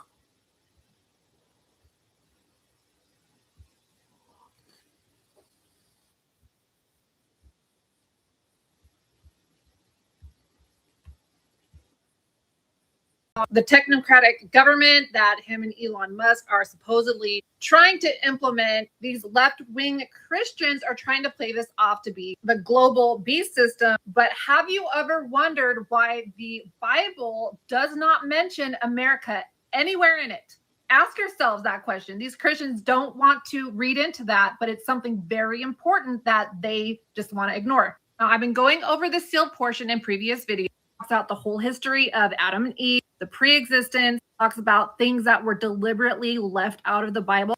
It talks about end times. Okay, here it explains that the Garden of Eden was in North America. Now here it says, and it came to pass that Adam and Eve were placed in this world in a part thereof that was separated from the rest of this world that had already been created, I guess and it came they out were yesterday. separated I by don't many think we waters. played it. And this part was known as the remember it. Garden of Eden. So it was on what?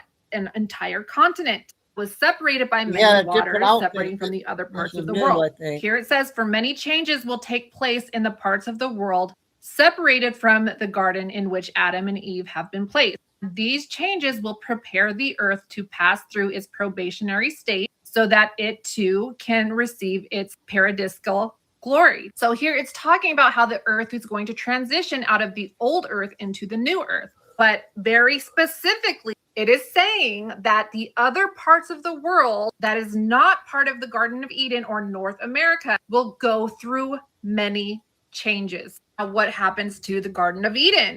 Why was America deliberately left out of the prophecies in the Bible?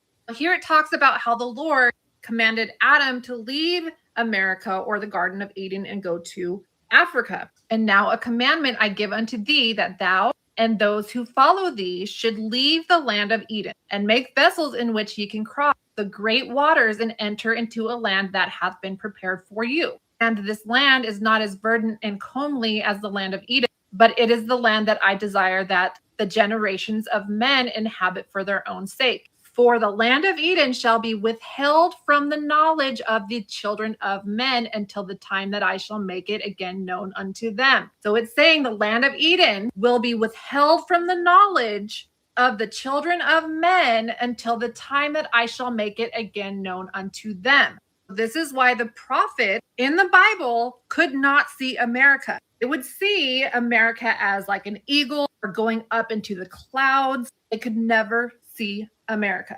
Well, here it says, and I will make this land of Eden a promised land unto those whom I will, and will cause that it shall be a place of refuge and freedom for those of thy posterity that honor me and keep my commandments. Then God explains, and if I did not save a promised land for this purpose, then the wicked of the earth would soon overcome the righteous, and the ends of the creation of the earth would be frustrated and complicated, for the wicked shall destroy the wicked.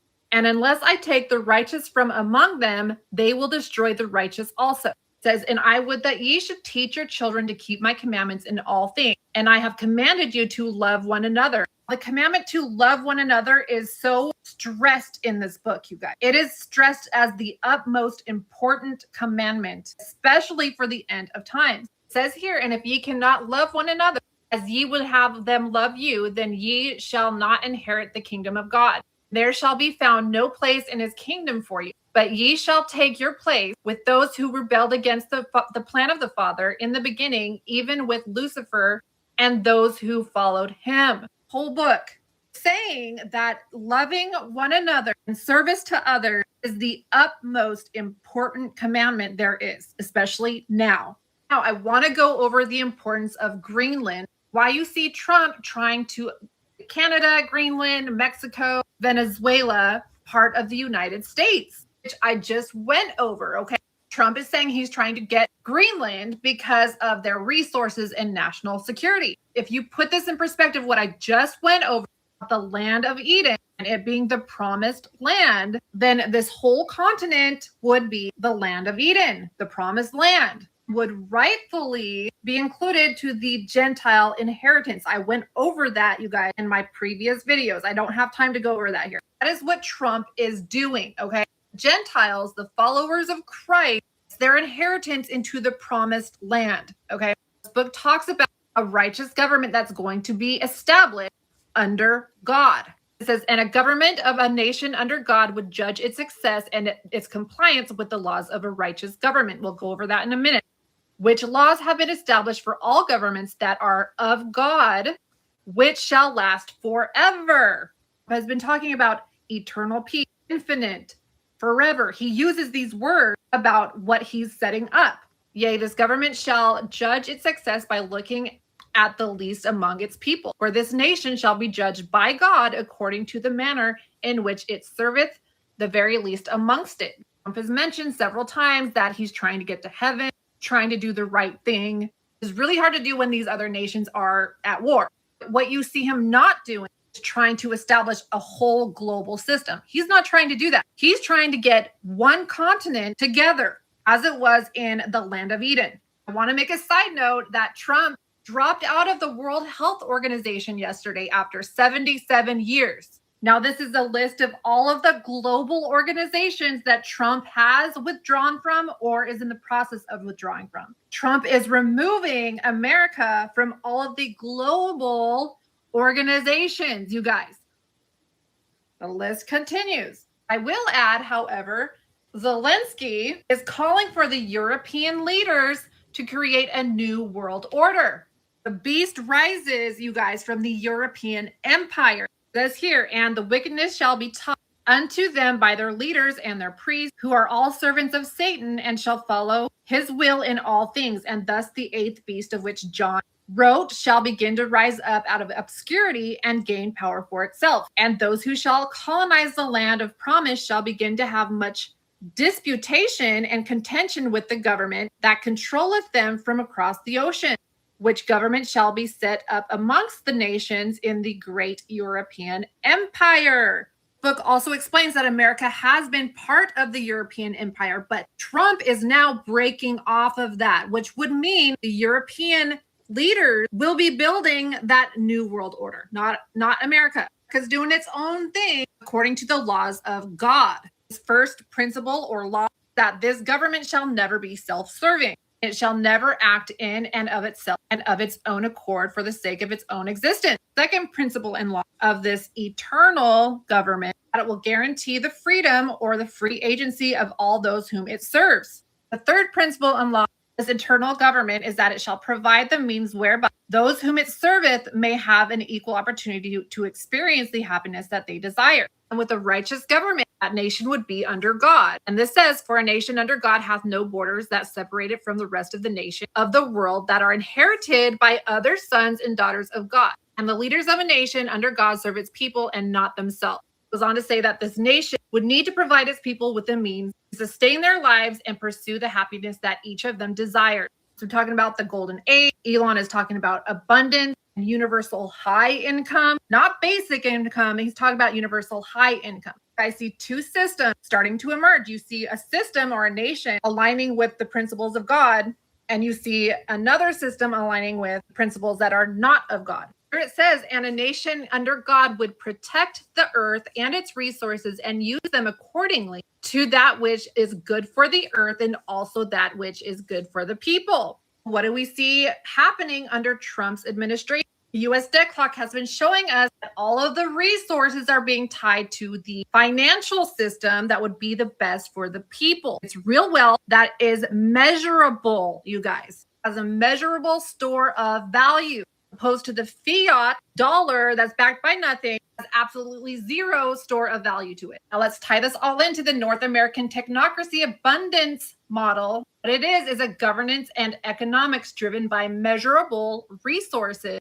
production aligned with efficiency, energy, and real output, wealth defined by capacity, not debt or speculation. We have massive energy reserves, critical minerals, advanced infrastructure and AI and automation, continental food security and logistics dominance, Again, it is governance and economics guided by measurable performance, engineering efficiency, and real output, rather than ideology, bureaucracy, or financial abstraction. It prioritizes productivity, energy efficiency, infrastructure, manufacturing, resource independence, and systems optimization, creating abundance for the people, you guys. North American Technate would merge all of these countries into America, which is the land of Eden, you guys. A promised land. America rises first, you guys.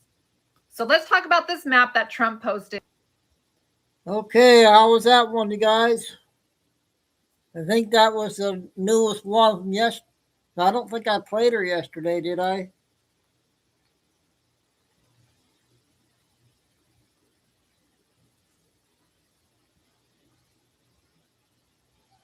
So this next one, let me know if I should play this or not. I saw something that said she was talking about Julie Green, so let me know and I'll stop it. Thanks, you guys. 10 minutes.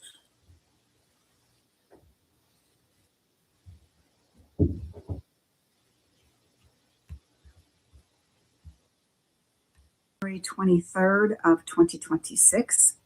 And the message that I'm going to speak to you, I was given on January 20th of 2026. Now, I know there are some of you who have been wondering where I've been. I haven't posted for a couple of months, but sometimes the Lord changes a position of a prophet and he says, okay, I don't want you to be out in the forefront now. I need you to be behind the scenes praying and doing spiritual warfare. So I have been doing spiritual warfare on behalf of President Trump, on behalf of our nation, on behalf of other nations, and on behalf of people. So as I've been warring in the spiritual realm, the Lord just gives me more prayer points to know how to pray for various situations, and especially regarding our president.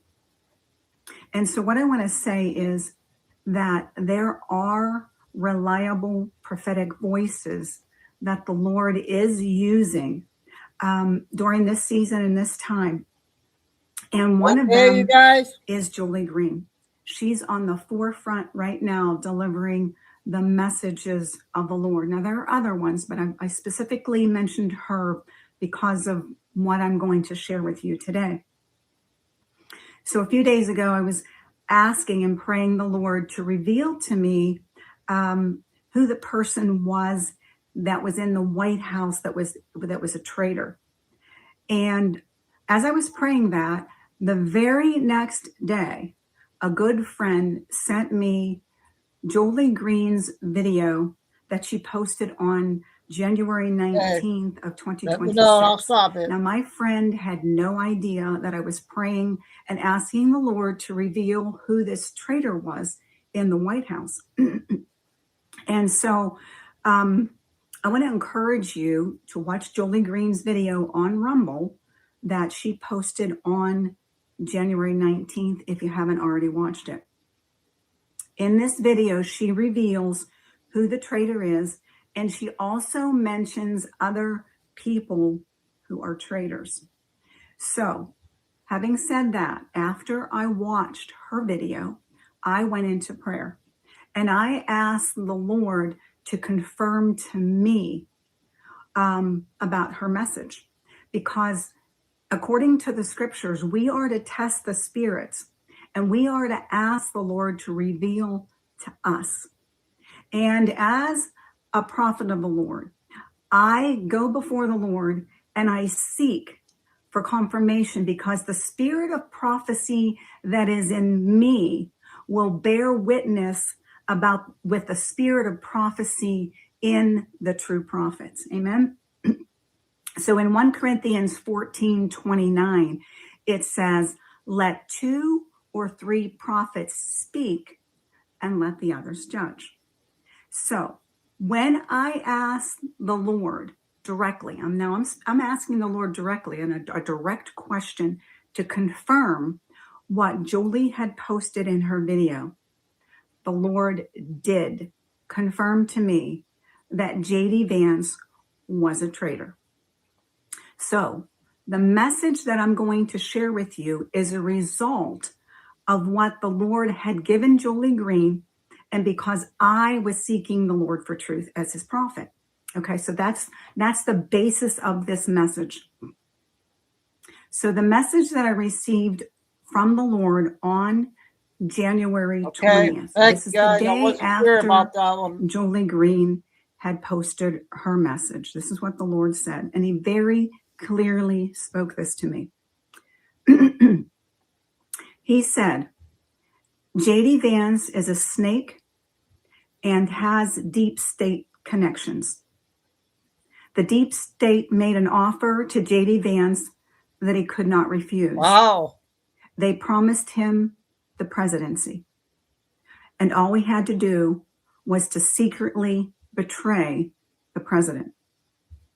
But the Lord said the money will be uncovered and show who was behind this plan to make him president. Good. Every move they make is calculated, says the Lord. And he said this, Charlie Kirk was collateral damage for the deep state. The deep state used him to get JD Vance in the inner circle of Trump, but Charlie was not involved in the deep state. He was a pawn who they disposed of. When they took Charlie out, it was a calculated move to cover their tracks. The killing of Charlie Kirk was a warning to the VP that if he did not play by their rules, they would take him out just like they did Charlie. The deep state is ruthless, and once they have you in their back pocket, there is no way out unless you want to be in a grave. And after I heard that from the Lord, now listen, I'd already heard Jolie Green's message, and I was asking the Lord to confirm it to me, and he did. And after he gave me that message, I began talking to the Lord, and I said, but Lord, JD Vance is so likable. And here's what the Lord said. He said, JD Vance is likable, and that is the danger of the hidden deception. So will it be also with the Antichrist. People will like him without knowing the deception behind him. Unless you come to me, the Lord God, in these last days, you will not know who is evil and from the enemy. Now, in this last part of it, the Lord is not saying that JD Vance is the Antichrist, because I know some will incorrectly interpret that. What the Lord is warning is that we could be deceived because someone is likable, and that we must rely on him to show us who is truly evil in these last days. Now, I mentioned at the beginning that one of my positions is to war in the spirit on behalf of President Donald Trump and the United States and other nations. Prayer works, and our prayers can stop the plans of the enemy. Now, when I pray for President Trump, I cover several areas as I pray for him. One of the areas of prayer that I pray over very specifically is Air Force One against any sabotage. And I commission and I command the host of heaven to be on Air Force One every time Trump's on the plane, and that I command the host of heaven to be in the control areas of the plane, where the electrical part of the plane, in the engines of the plane, and over the wings of the plane. And so that's how I pray. It's one of my prayer points. Now, on January 21st, 2026, which was just 2 days ago, this was the headline news. Air Force One turns around shortly after takeoff for Trump's trip to Switzerland. That was the headline news. And as I read the article, this is what it said. It said that Air Force One was in the air for 45 minutes and there was an electrical issue on the plane and they had to turn around and come back. And then Trump took another plane to Davos, Switzerland. So I know that my prayers for President Trump's Air Force One diverted a possible emergency situations. And like I said, prayer works. So when we pray and we make declarations and we come against the plans of the enemy and we send the host of heaven, the plans of the enemy are defeated. Amen. So the Lord right now is calling for an army of prayer warriors to rise up and to take your position of prayer, to take your position as an intercessor, excuse me. And if you are listening to this video, you are one of them. So I want to give you some prayer points, very specific prayer points that I pray for President Trump. Now I'm going to read them, and after I post this video, I will copy and paste them and put them in the description box, and hopefully there's enough for 26. And well, I'm glad I got the chance to play that. So, Flying Eagles right on that. Yeah, I know what you're saying, Dave. I got 2 more 10-minute ones.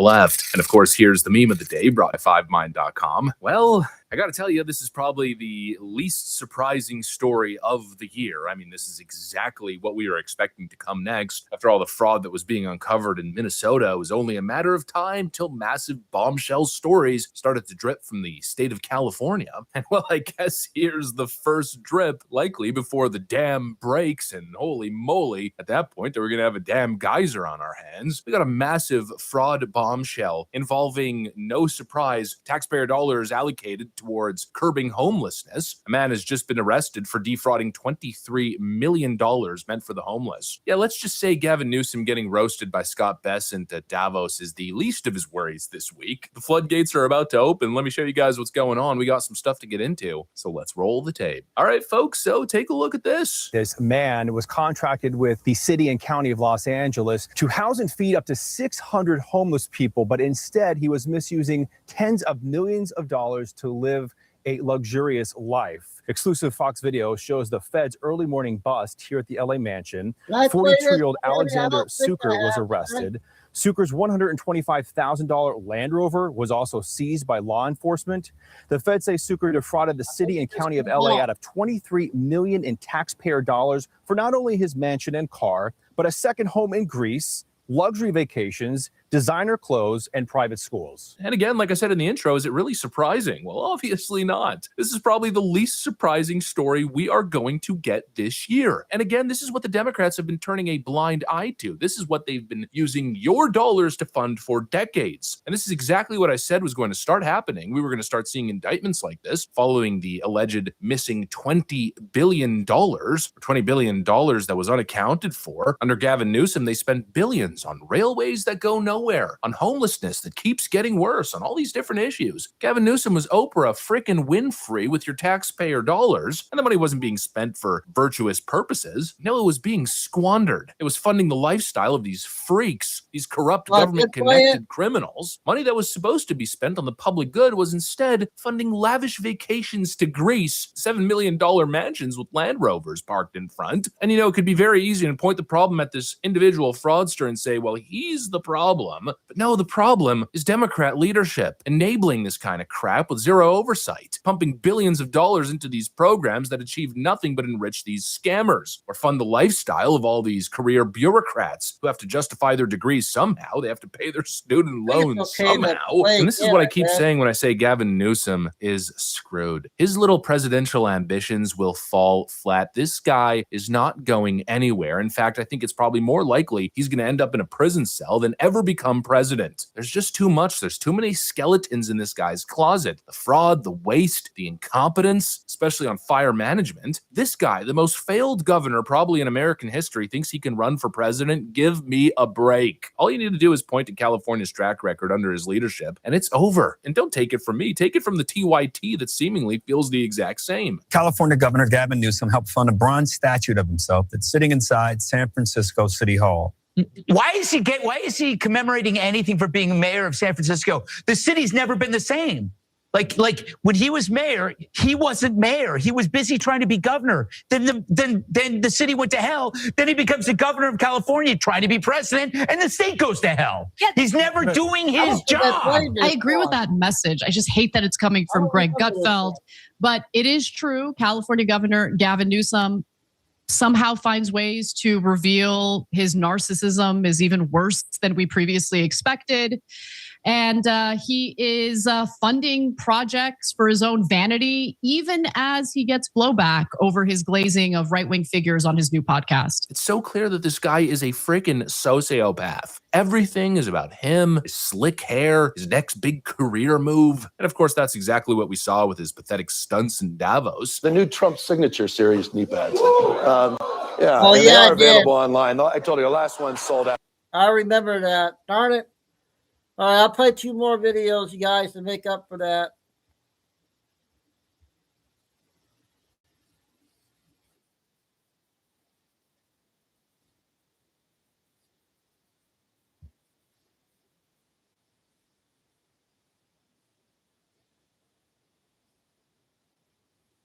How about this one, you guys?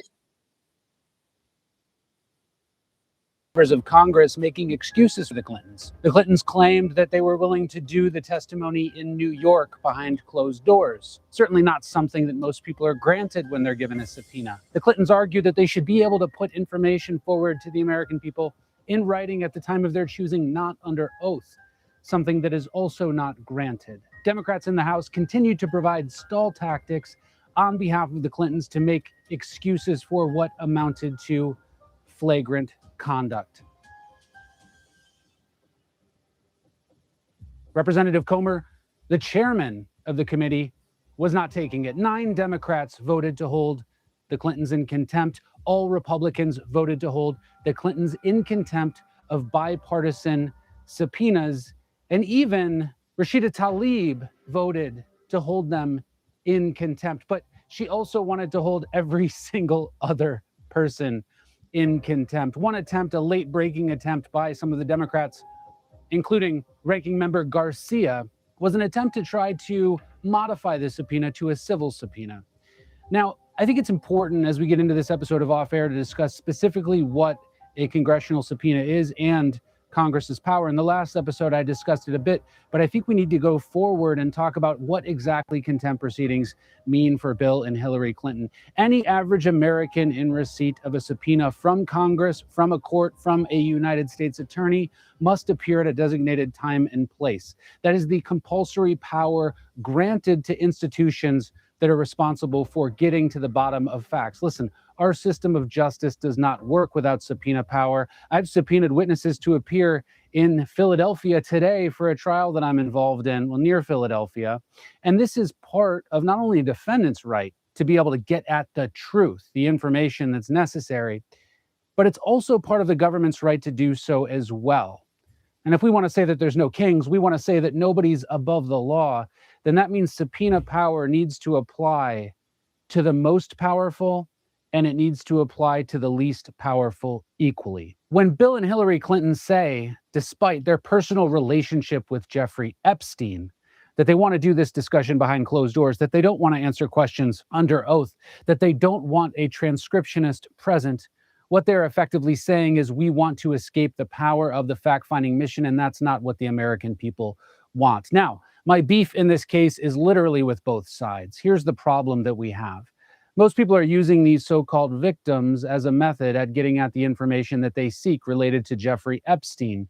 The problem is that Epstein's conduct, as I've continued to indicate in multiple episodes of Off Air, is not really related to the sort of trafficking that people have spoken about and that Congress is dealing with right now. The real story behind Jeffrey Epstein is the money. It's how he became so wealthy. It's what he was doing with that money. And it's what Ghislaine Maxwell has already been telling people about. Jeffrey Epstein was the godfather of nonprofit fraud, something the Clintons bought hook, line, and sinker back in the 90s. That's one of the reasons that Jeffrey Epstein spent so much time with Bill Clinton. That's why he visited the White House 13 times. And that's why he was one of the founders of the Clinton Foundation. And that's the one thing that the Clintons are very worried about if they have to sit down and answer questions related to Jeffrey Epstein. Under oath, the Clintons are going to have to talk about the Clinton Foundation. Under oath, they're going to have to talk about how Jeffrey Epstein started the Clinton Foundation. They're going to have to talk about the nonprofit fraud that they engaged in with the Clinton Foundation. And they're going to have to talk about all the favors that they garnered in exchange for donations to the Clinton Foundation. All of this surrounds Jeffrey Epstein. And the real story about Jeffrey Epstein is not those victims. It's not trafficking. That's the sideshow. And the hope is that the American people finally get to understand what exactly was happening with Jeffrey Epstein and nonprofit fraud in America. Subpoenas have been issued. Contempt findings have been determined. The full House will get to vote on contempt for Bill and Hillary Clinton. And I expect, given that the full House has voted previously to hold others who flagrantly failed to comply with subpoenas in contempt, I expect the House will hold them in contempt as well. You've got about 2 weeks before Bill and Hillary Clinton are referred to the Department of Justice, Pam Bondi, for a finding of contempt. Yes, you are going to see sideshows. Yes, you are going to see people try to distract the American public by saying that Bill and Hillary are trying to respond to the subpoena. But trying to respond is not enough. They've had 5 months to negotiate, as Chairman Comer has specifically referenced. 5 months to find a comfortable place to sit down inside of Washington, 5 months to raise your right hand, 5 months to sit in a chair and answer questions about Jeffrey Epstein. And instead of that, we see letters, we see games, and we see chaff being thrown up by Democrats in Congress. That's not what the American people deserve. This costs taxpayer money too, and we deserve a better answer. When Bill and Hillary Clinton are finally found in contempt of Congress, there will be an indictment. There will be further negotiations. Now, let's talk a bit about the game that Bill and Hillary are playing. Why would they flagrantly violate these subpoenas? I talked a bit about it in the last episode, but some more information has come up. Bill and Hillary Clinton are betting that something might happen to prevent these subpoenas from being solidified before the term ends. There's a bit of a race. There's a clock that's on. It's ticking down to the end of the term. And when these subpoenas go without being enforced, at the end of the term, Bill and Hillary Clinton get to reset the clock. And the hope is that Democrats will control the House and Bill and Hillary will escape. Ladies and gentlemen out there, if you are on the fence, if you're wondering which way to vote in the midterm elections, look no further than the fact that there are people trying to keep two very powerful fraudsters out of jail. And they're hoping that the midterm elections will go one way in order to allow that to happen. Subpoenas are important. Subpoenas must be enforced. Our system of government should not allow kings, should not allow people to escape the law. And the reality is that everybody who was subpoenaed to testify before Congress, James Comey, Attorney General Barr. Now I want to make this last video 2 hours. We're going on the Ninja Creamy Diet. Scoop, soft serve. That's crazy good. Eric Holder. Many people subpoenaed by Congress to talk about the Epstein files responded. They raised their right hand. They spoke under oath. And the Clintons, despite 5 months of very careful negotiations, have refused to do so. That, ladies and gentlemen, is criminal contempt. That, ladies and gentlemen, will get you indicted for contempt of Congress. So after the dust clears, after the full House votes to find them in contempt, after an indictment is issued, that'll be issued likely in Washington, D.C. It'll get in front of a judge. Bill and Hillary Clinton will negotiate and try to continue to negotiate, but they will have a lot less negotiating power here, and hopefully we find them sitting down. The walls are closing in on this grand conspiracy that we're seeing. I've got multiple other episodes of Off Air where you can see the various issues related to Jeffrey Epstein, the Clintons, the reasons why the Clintons aren't responding to the subpoenas. If you want to continue to see more about this and other issues, feel free to click subscribe. I appreciate all you members out there. I read every single one of the comments and comments from members. Okay, I think that's going to wrap everything up. Got off right at 8 o'clock, 2 hours. Thanks, JJ. Yeah, I might have played that already, but some people might have missed it. So I think I might go 2 hours tomorrow because the football games are on at 3 and 6:30. So we'll go 3 o'clock tomorrow. Go 3 to 5. The second game's on at 6:30. So we'll just go do all that.